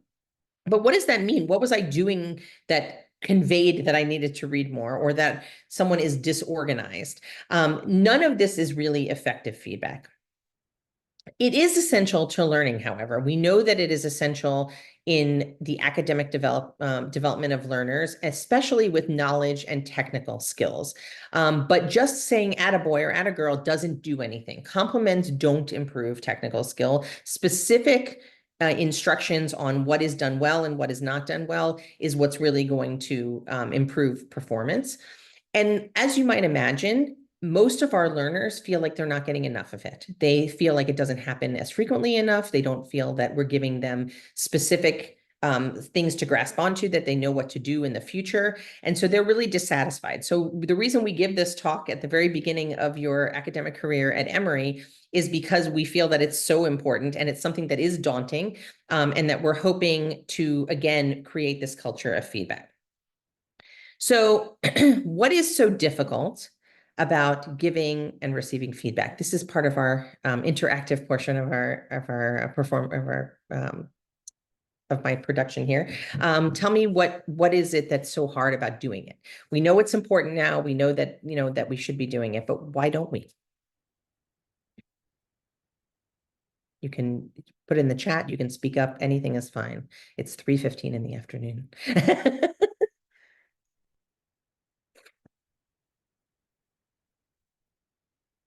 Sometimes I don't really know what to tell them. Like they did fine. They were okay. But they weren't maybe special, but they weren't bad. So you're like, how do I say that, right? Yeah, but or they're satisfactory. Like there's nothing wrong with them. I probably am not as picky. So when you say they're satisfactory, so again, if we're talking about not evaluation at the end, and so again, part of the thing is definition. I'm mandated to give mid-month feedback to my learners. I just had to do it, for 6 people yesterday. But that was really evaluation. We were done with the time period that we were working together, but I was trying to give feedback all the way through. So is it Matt or Matthew? Matthew. So what is it about, if you're giving them sort of feedback on the fly, if they're just satisfactory, tell me what your concern is when you're like, how do I do this? I guess in a way, if you're giving feedback, you'd like to either maybe I just feel like I want to tell them like, oh yeah, you're great. tell them they're amazing, or if they were really bad, like You're like, they fit happily in the middle, so that they're they not doing fit anything happily in the egregious. middle. I feel like, I mean, obviously I'm new here, but in my previous job, I was working with like students, and 90% of the time they were, it's like, yep, you're good. You showed up, like, and maybe my expectations were not as high. Like, you showed up, you went and saw your patients. Like, you're not perfect, but they were like they were like clinical year PA students. Some of them, it was like the very first month of clinical. So it's like, you So showed they were up. happily in the zone where you're like, I'm fine with this. I'm fine with this. Okay. And so, so we're gonna actually talk about that, because some of the hardest things actually when somebody's performing really well, and you're like, how do I give? I mean, other than again giving compliments, which is not really effective feedback. If you have a future chief who you're working with and they're fabulous, sometimes it's harder to give them feedback than people who have things they can work on. Because as you're saying, even if somebody's okay, that okay means that they could get better. So we could find areas where they could improve, right? So these are all areas of opportunity. However, some of your colleagues here said, I don't know how the person will take it. You don't want to hurt anyone's feelings. Absolutely. No one wants to be the messenger. Difficult to disarm people so they can receive feedback. This is me too, Michael. I want the students to like me. It is not a good reason, but I have the same problem. I like to be liked. Same thing, fear of being disliked. Balance focusing on observation, evaluation, and focusing on taking care of patients. It's really a hard balance to do, but I'm going to talk to you about sort of how I do that. It's a lot of cognitive load. When the learners are in a group and there are quite a few of them, it can be tough to come up with individual things to say about each one. And the point here is really to make it individualized. So we're going to talk about how to do that. And then fear of disappointment. So again, a lot of us are in the same boat where we're really concerned about hurting someone's feelings. So there are some other ones that I came up with here, and I'm actually surprised that no one mentioned the 4-letter word, which is time, right? Most people are saying, I mean, yesterday, I'm not joking, it took me a good hour and a half, 2 hours to give feedback to 6 people. And that was a lot of freaking time. And it was my son's 16th birthday, and I was not excited about having to stay in the hospital, but it was important for my learners. And so time constraints are an issue. Standards of competence. How do you know what a third year is supposed to be good at if you don't remember? It's been a long time. Are they going to be receptive, or do they want to hate your guts after that? You don't want to hurt anyone's feelings. We all are in this to help people, right? And then we're going to turn around and tell somebody that this career that they're preparing for, they're not fabulous at yet. And the other thing is feedback's hell. Like, turnabout's fair play. If we evaluate them, they get to evaluate us. And if they don't like me, maybe they'll take it on my evaluation. So it might damage not only my reputation in my evaluations and things, but maybe even our relationship. And then the word gets out, oh, Dr. Bernstein's, not my favorite person. So all of this leads to this concept of vanishing feedback. And vanishing feedback is exactly what you think, which is, they're just fine. I don't really have the time, and I don't really feel like it's that necessary. There's nothing egregious here. I'm just not going to do it. And the consequence of that is that you have several things. One is that they never get to get better at whatever they're doing. And so someone else is going to see them as maybe just fine, or Matthew, they might see them as not fine. And then they get, lambasted, and they've missed that opportunity to get better. But the other thing is that it pushes the problem down the road. So if there is somebody who's having major issues and we avoid telling them, then it gets pushed down. And anyone who's ever been on a progress and promotion committee or anything like that, you bring up a student and it's never an isolated thing like, I've never heard anything. It's always murmuring of, oh yeah, I've heard about, oh yeah, but nobody did anything. And then it gets pushed and pushed and pushed to the point where they're further in their education process. And you're like, wait, now we're dealing with this as a 3rd or 4th year student. And that's terrible, or as a PGY 2 or 3. So vanishing feedback is detrimental to our work environment, because what I realized when I became an attending, which came to me very clearly, I was used to doing my own work, and the product of that work reflected on me.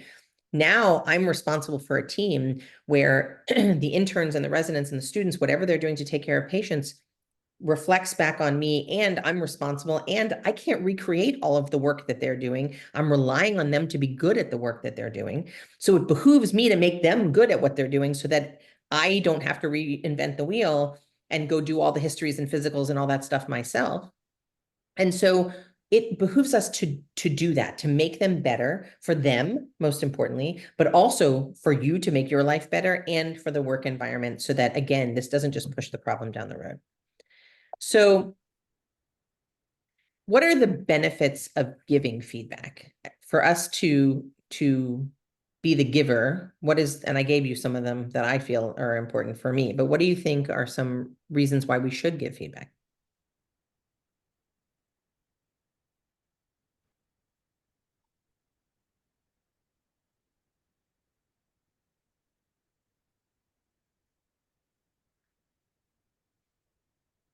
The kindest thing we can do. Carolyn, tell me a little bit more about why it's the kindest thing. So Yeah, improve I think performance. Yeah, I think it's the kindest thing because if you don't tell somebody something, they won't know it. And delivering that is really hard, but those people are learners and those around us need to know so that they can grow and make better decisions and align their work with their strengths and work on the things that they need to work on. Yeah. So, and someone says we're both teachers and physicians. So, if you're in the OR for your career and you have someone who's not performing up to what you want them to perform, that's a high stakes environment. Like to not give feedback and help them get better, again, makes it dangerous for the patient, doesn't do any favors for the learner, and then it impacts you.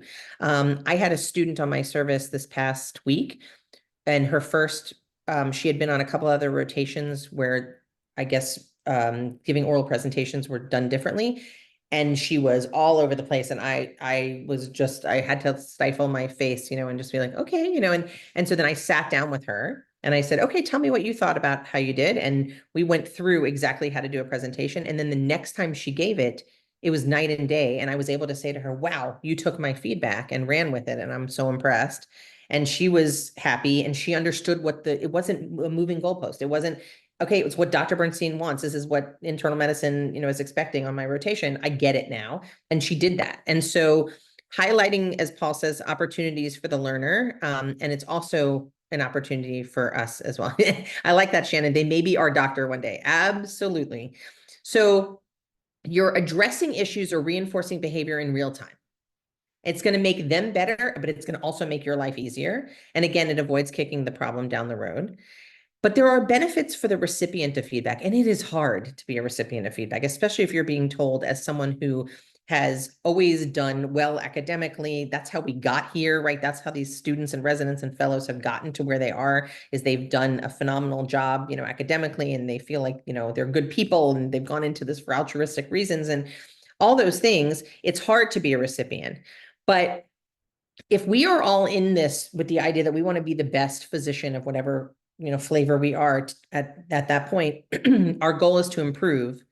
It does build a little bit of resilience. It does make you, it takes a little bit of humility as well. But sometimes you will learn things about yourself or the way that you're being perceived that maybe you didn't understand or appreciate before. And it can take a lot to figure out how to address these things. And I'll give you some examples in a few minutes. But there are benefits on both sides, as someone mentioned in the chat. We have to remember that, there's bias in everything we do. Interestingly, when this has been studied at UCSF and Brown, looking at narrative evaluations for M3s on the clerkships, they have found that the adjectives we use to describe, and this is more in evaluations than in formative feedback, female students were very different than those for male students. As you see here, it was more personal rather than competency-based adjectives. And the same was true for those who were underrepresented in medicine as well. So we need to be aware of our implicit biases. And even when we do our evaluations now, there is a statement from the School of Medicine that tells you, I'm aware of the fact that I could be biased in this, and I have to think about that before I go and fill out this evaluation. So there are a couple models I want to mention to you today about giving feedback. So one is coach, not critic, which we're going to talk about in a second. Then we're going to talk about the new and improved feedback sandwich. And then we're going to talk about one for receiving feedback, which is an acronym called SIFT. So the first thing I want you to think about is redefining yourself as a coach. So this is the brand new coach of the women's soccer team. I've become obsessed with women's soccer for the past decade or so. I really have been a fan. And when they last were in the World Cup, they were kicked out in the round of 16, which was horrendous performance for a team that has been #1 in the world.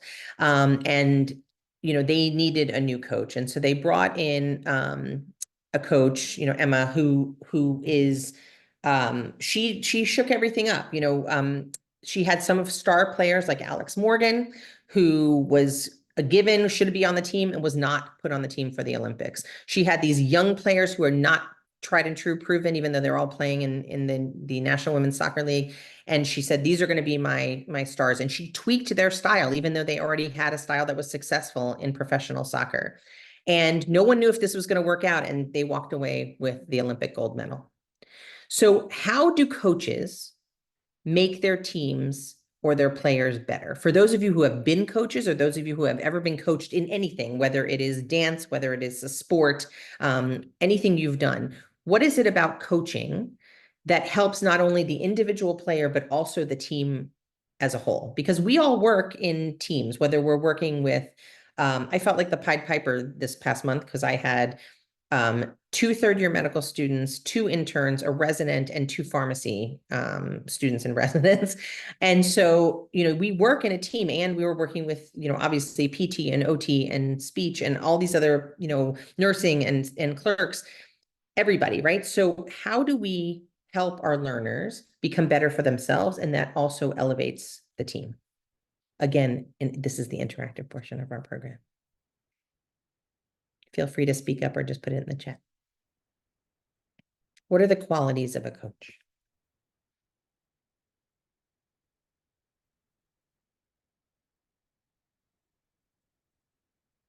So improve performance of learners and also benefits patients with the system of care. Emma Hayes, thank you. Her last name was not coming to me. I really appreciate that, Paul. Coaches can help inspire and motivate others, offering sympathy, sense of having been in similar challenging circumstances. Absolutely. Constant learning, invested in your improvement or success, seeking to bring out the best of everyone. I like that. What else?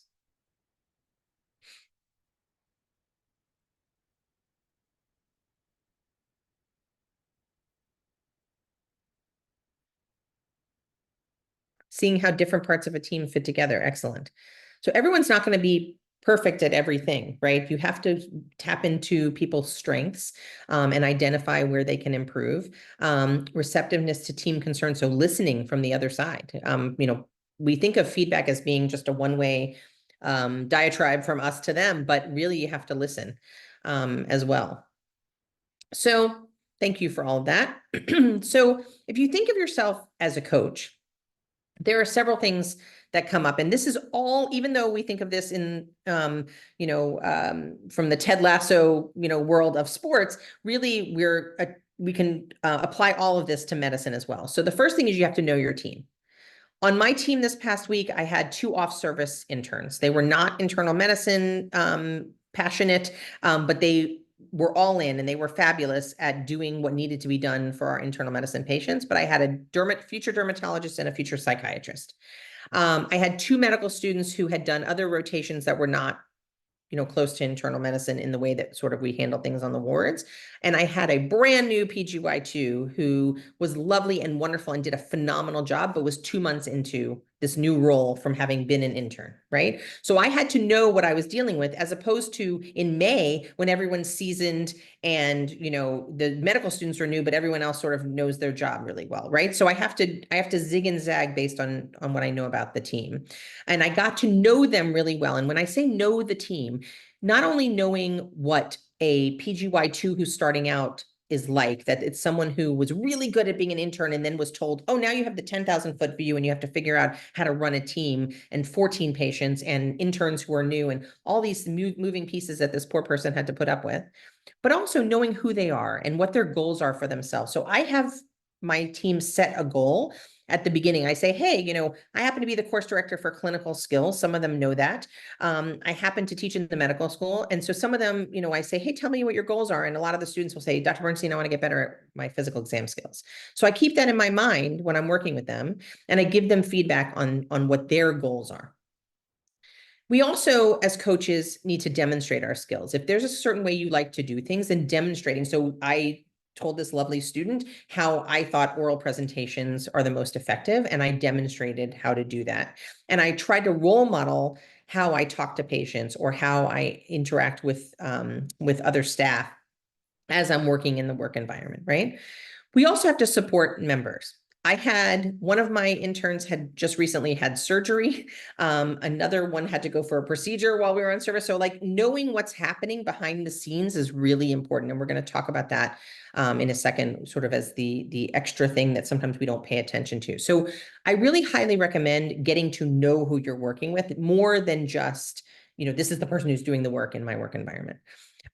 We have to motivate and inspire our learners to be really good at what they want to do. So to take them to that next step. So coaches not only know where you should be right now, but they say, okay, if you master that, where are we going next? So that next step in development is important, and focusing on the basics and what's most important in your environment. So for a medical student, most of what they get as far as attention from their attendings is in presentation skills. So if I can help this student be really good at presentation skills, they look good on any rotation that they're on. But that's not all it is to be a medical student, right? So once they're good at that, then I need to say, okay, what else can we work on? What are your goals for yourself? And then keep practicing those skills. And once I say, hey, you're really good at that, okay, now let's move on to the next thing and let's keep assessing. So this is continually cyclical to try to help our learners get better at whatever their goals are and what we identify as what they need.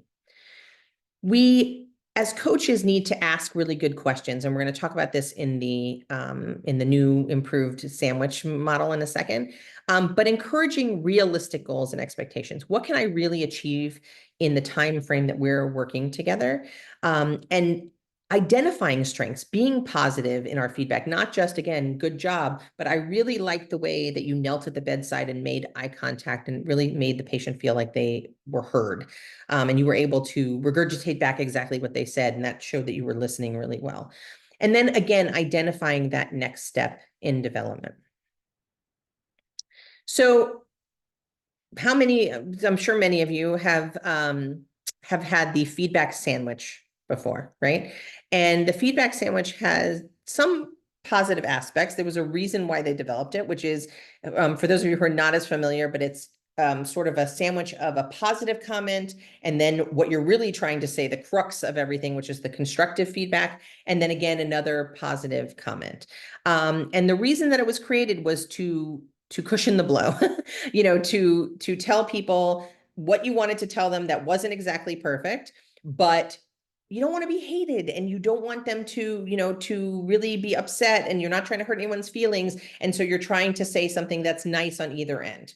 Now, I have had colleagues who swear to me that they're the people for whom they have worked always did the exact same bread. So it comes off very disingenuous.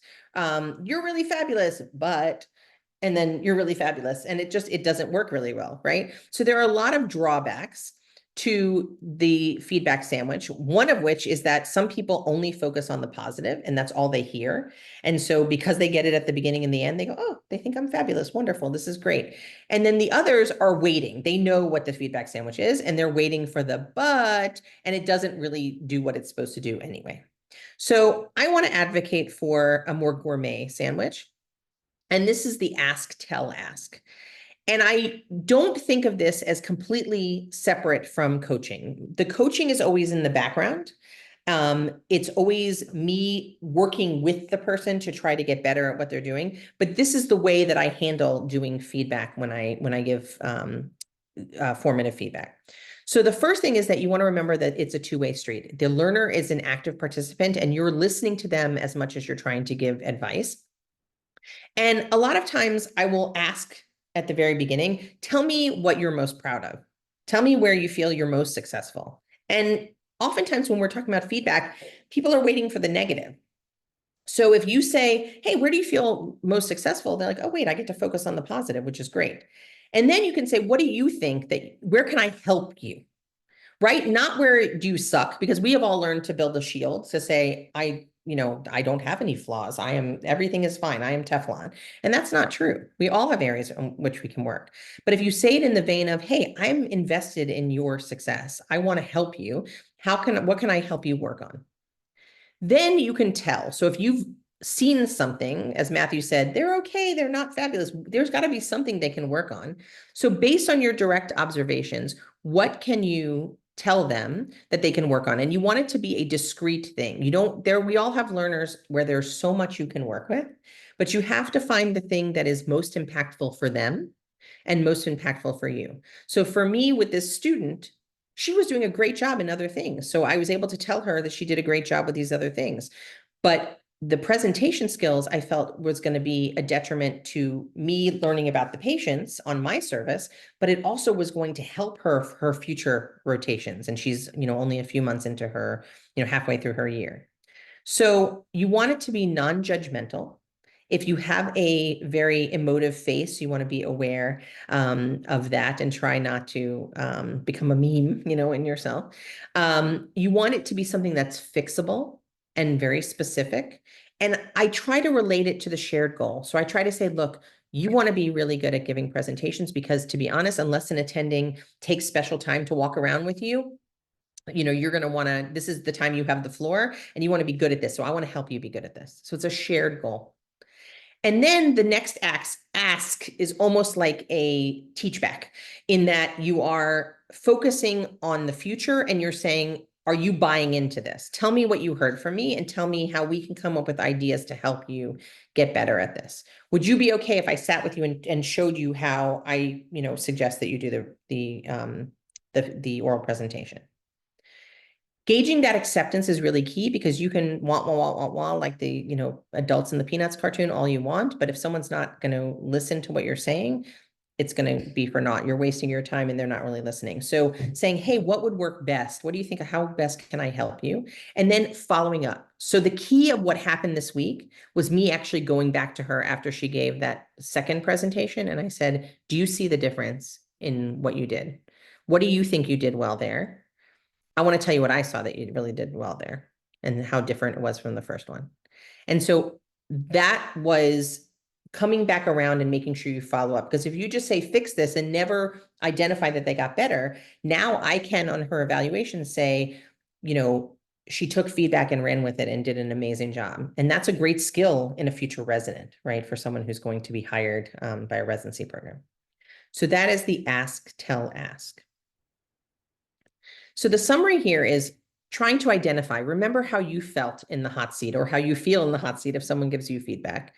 Explain why you're giving feedback. I want to give you feedback on this, on giving presentation skills, because this is something you're going to do on every rotation. And I think it's really going to be helpful.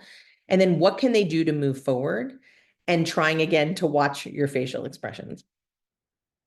So when should we be giving feedback? And the answer is all the time. And I try to, when I said time is the 4-letter word, I try to give feedback as frequently as possible. And I will say that at the very beginning as an expectation with my learners. So I'll say, look, I'm going to give you feedback all the time because I want you to get comfortable with that. And I'm going to tell you when I think you're doing a great job. And I'm going to tell you when we think that, when I think that we can work on stuff, because I want you to be good at what you're doing.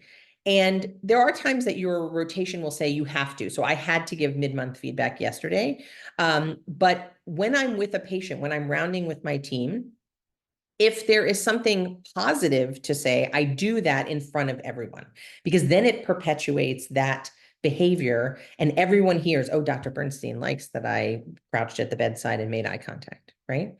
If it is something that is constructive, I always do that. And I highly suggest that everybody always does it individually, because you don't ever want to embarrass someone in front of the nurse's station or in front of their peers. And so ideally in a place of direct observation and then giving feedback, ideally individually if it's something constructive. So there are 2 advanced concepts that I want to bring up. So we talked about vanishing feedback.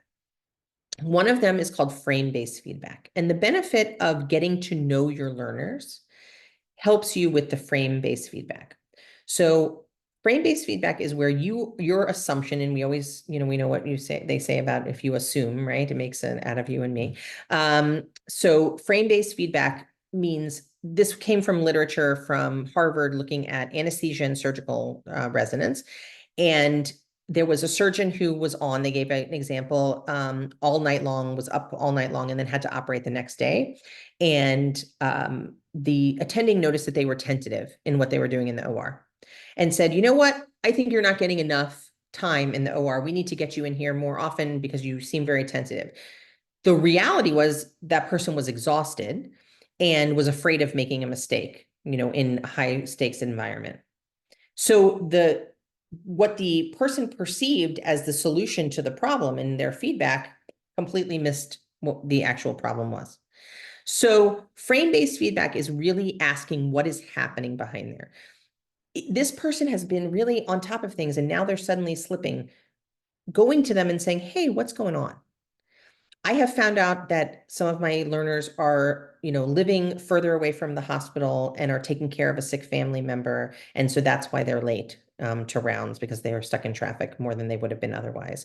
I have found out that my learners have a family member who's dying or going through a divorce, or just are stressed out and feel like they can't manage going from hospital to hospital and learning 4 different systems. It could be anything. And so really being, as far as coaching, knowing your learners is so, so important, especially if you're identifying something, instead of making a judgment of, oh, they're lazy, or, oh, they're late all the time, or talking to them. And that's where the ask is so important. Feedback by phase is that depending on, again, an early resident as a leader right now needs different things than a 3rd year resident who's finishing up. And so early learners want directive feedback. The students want you to just say, this is what you need to succeed, and they will do it. The more advanced learners, whether they're later residents, fellows, faculty members, they want facilitation. They just want little tweaks. They're developing their own style. There are a lot of ways to do things correctly. You just want to make sure they're not doing things incorrectly. And so tweaking their style and saying, hey, I want to tell you what helps me when I'm, holding a scalpel, or I want to tell you what helps me when I'm talking to a patient and trying to deliver difficult news. Those are all things that can facilitate them getting better at what they're doing without it feeling too heavy-handed. So I want to make sure that we give enough attention to positive feedback as well. This is really important because it does generate a sense of accomplishment. It takes away that fear factor from the word feedback. And calling people out for their strengths is really important because it perpetuates good behaviors as well. But you have to be specific.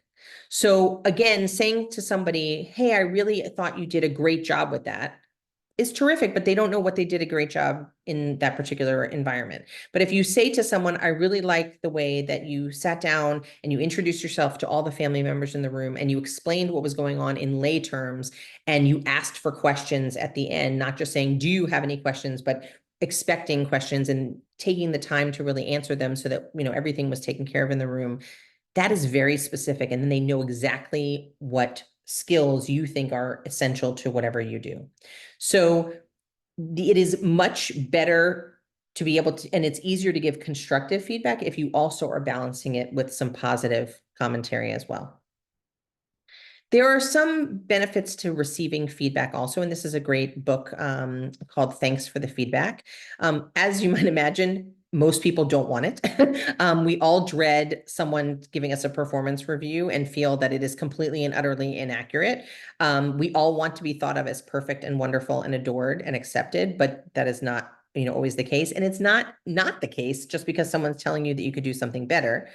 But there are 3 things that we really get in trouble with. One is not believing it because it's not true. One is that we don't have a relationship with that person, so we don't trust them. And the other is it affects our identity. So there is this SIFT approach to how to receive feedback. The first is you have to sit there and say, this is not about who is giving me the feedback. This is what they're saying to me. And do I trust this person? And so building that relationship improves trust, right? How is this going to change or help what I'm doing, right? oh, this is actually going to make me better at taking care of patients or better at doing my job because this person is noticing something that I can work on. How often are they giving me feedback? If they're taking the time to actually tell me what I'm doing well and tell me what I can work on, and then my evaluation reflects the benefit of that, that's fabulous. Nobody wants to be blindsided at the end and told that they did something wrong when no one ever took them aside in the first place. And have you seen this before? I can tell you when I've given constructive feedback to a lot of my learners, and I get really nervous about doing it because I don't want to be the messenger. I can't tell you how many times they've said to me, oh, my significant other has actually told me that. Or my, like I had to tell a resident, look, sometimes when I'm talking to you, you make faces that, show me that you're a little disenchanted with what I'm saying or how we're handling, or we're going a little too close to lunch. And I'm really sorry about that. And they're like, oh yeah, my significant other says the same thing. So they have heard it before a lot of times if you are calling it out. But in the work environment, it's perceived differently. So now we're going to try some of these things. Okay. I'm going to give you a couple of scenarios and I would love for your input into how to handle these. So the first one is you're leading a team in the hospital. And after a few days, you notice that this intern who you really like and is really smart is not efficient. They are not getting consults in early enough for them to get done in an efficient manner. They're delaying putting in orders for tests. And, as all of us know, we have to sign our notes by midnight and you're up all night trying to make sure you sign these notes. So what do you do? What do you say to this person? How do you approach them? You can speak. If someone wants to speak, I'm more than happy to have you do that. Or if someone wants to just put in the chat, that's fine as well.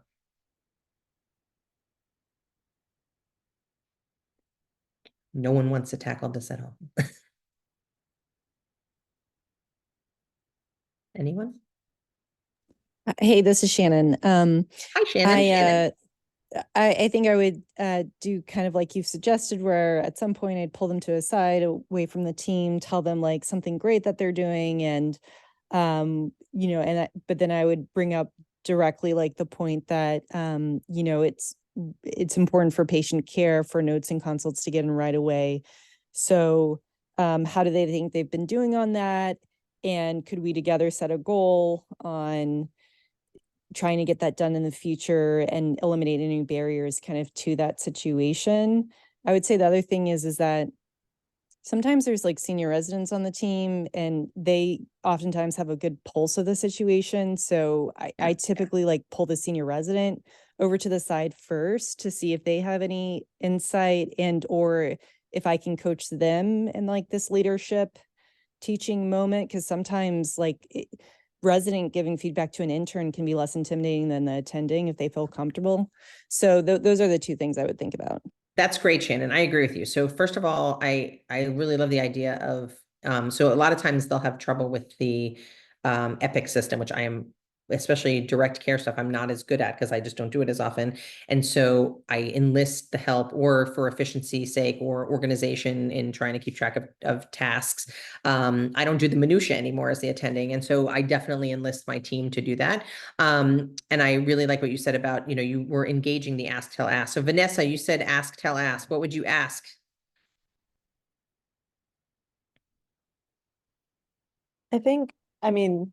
Again, what the last person was saying is kind of ask them what they think has been going well.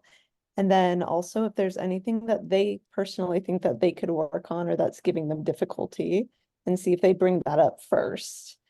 Yeah, because it gives insight, right? Like it tells you, are they aware of the problem or not? And again, realizing that a lot of us don't want to show our hand of any weaknesses, right? And so we're like, no, everything's fine, Dr. Bernstein, everything's fine, right? So, but if they say, look, I'm really struggling with efficiency, then you know you have a place, it's an easier conversation, right?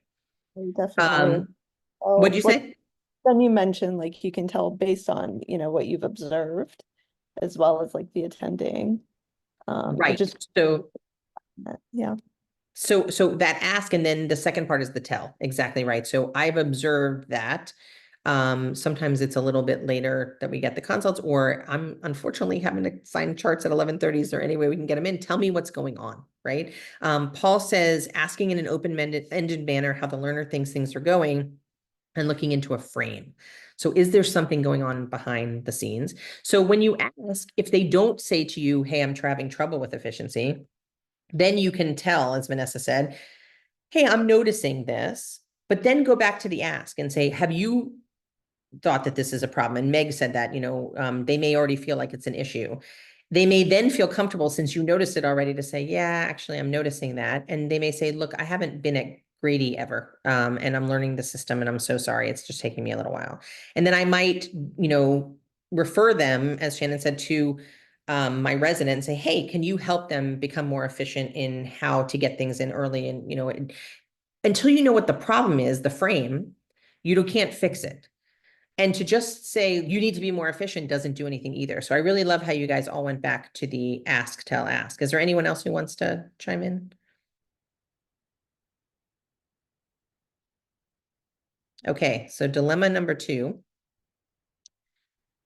is you get along really well with everyone on your team. However, occasionally in the team room, one particular member speaks negatively about patients and nurses in a joking manner. You're concerned about the role modeling for students, and you don't agree with this behavior in general. So what do you do? And again, you're getting along with everyone, you've got a great rapport with their team, and now you have to tell somebody that you don't like what they're doing. And it's happening in the team room. So what do you do?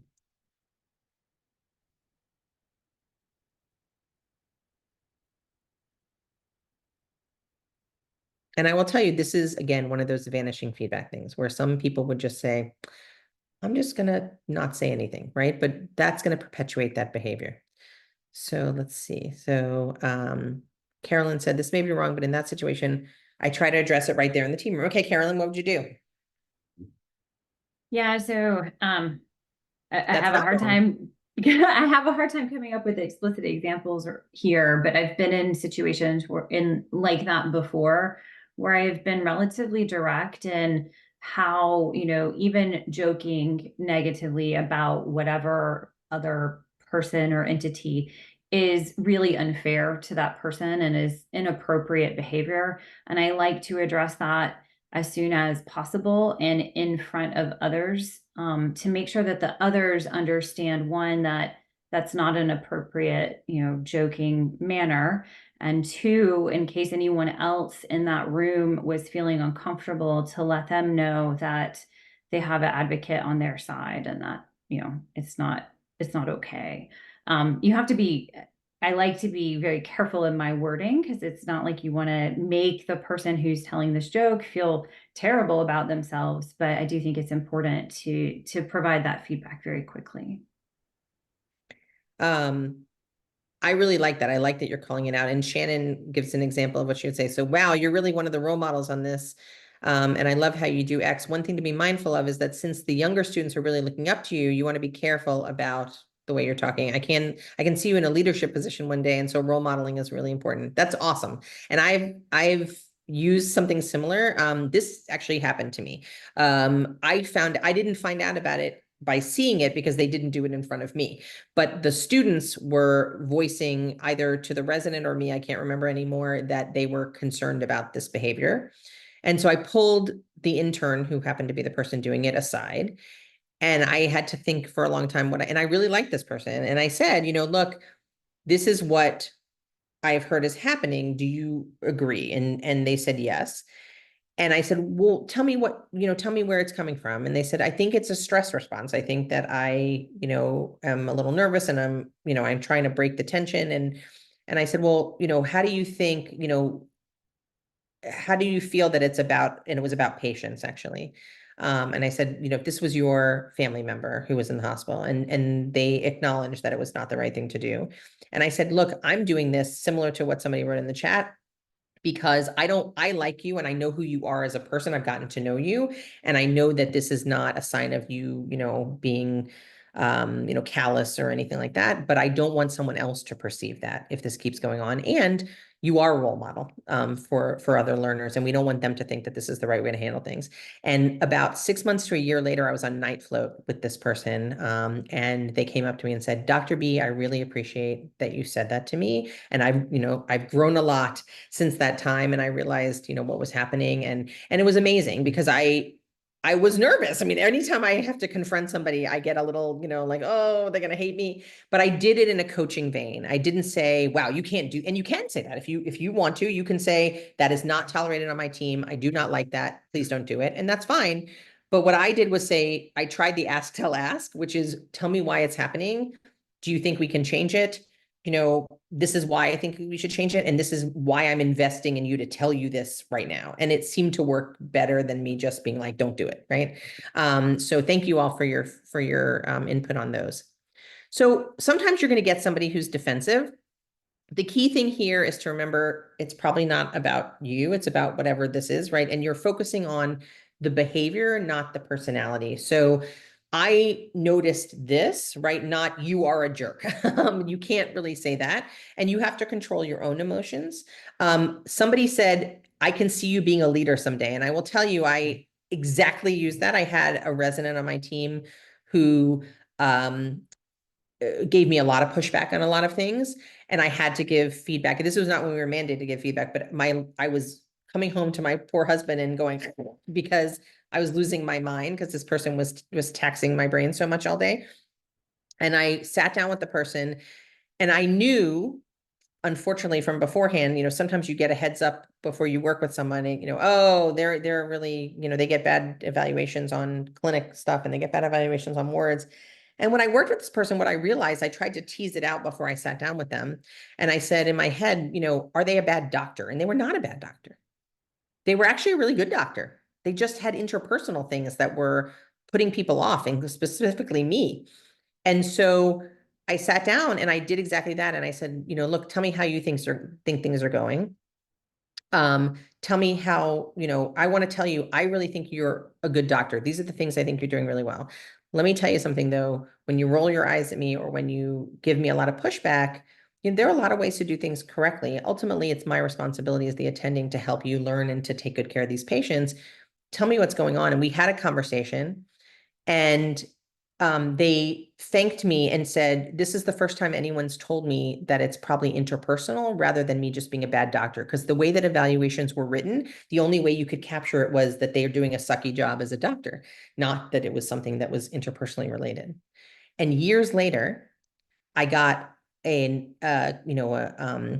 email from this person from another institution. They were already an attending now, and out of the blue wrote to me and said, I'm now in a teaching position, and I want you to understand, I want you to tell you that I understand how much it took for you to sit down. And I was an early attending, and I was freaked out talking to this person.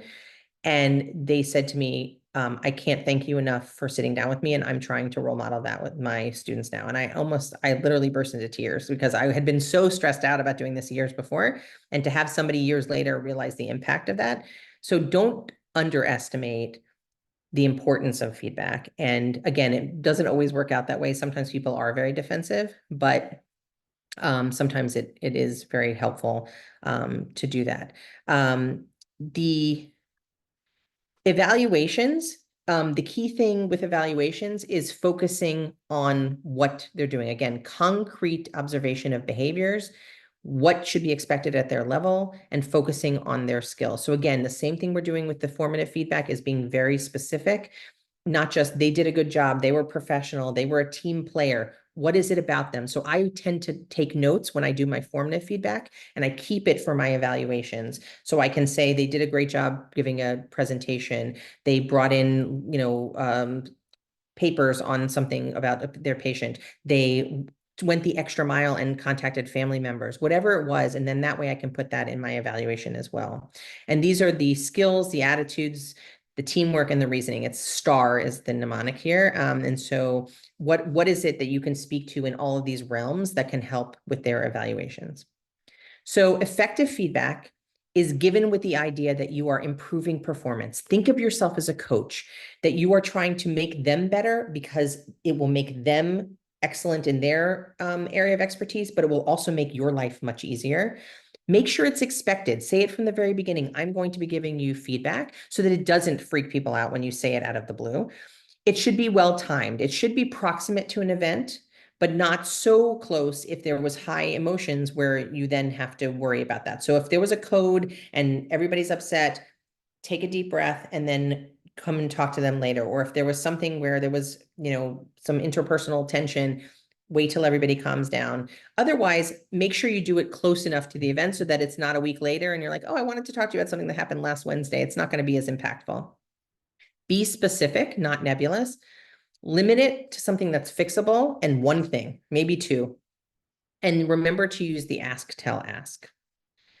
So if we create a culture of feedback and we incorporate it into what we do every day, and we think of it as individually coaching each person and focus on, again, what they're doing, not who they are. We can't change someone's personality. You can change the manifestations of what they're thinking or feeling at that moment, but you can't change who they are. But if you change something they're doing to make them better at what they're doing and show them, excuse me, that it is specifically to help them, it is going to be accepted and you won't be worried about being the messenger. Make sure that it's a two-way street. Make sure that it's a dialogue and make sure that it's frequent, accurate, specific, and timely. Thank you guys so much. I want you to think of one thing you're going to change in your new environment now. Thank you for being attentive. Thank you so much, Dr. Bernstein, and thank you for all that engagement in the chat and verbally. We are 1 minute over. I apologize to all of you. Welcome to Emory. I can't wait to learn and grow and teach with all of you and to find you. Thank you for putting the evaluation link in there, Dominique. And we will see you. We will see you out there teaching. Thank you, everybody.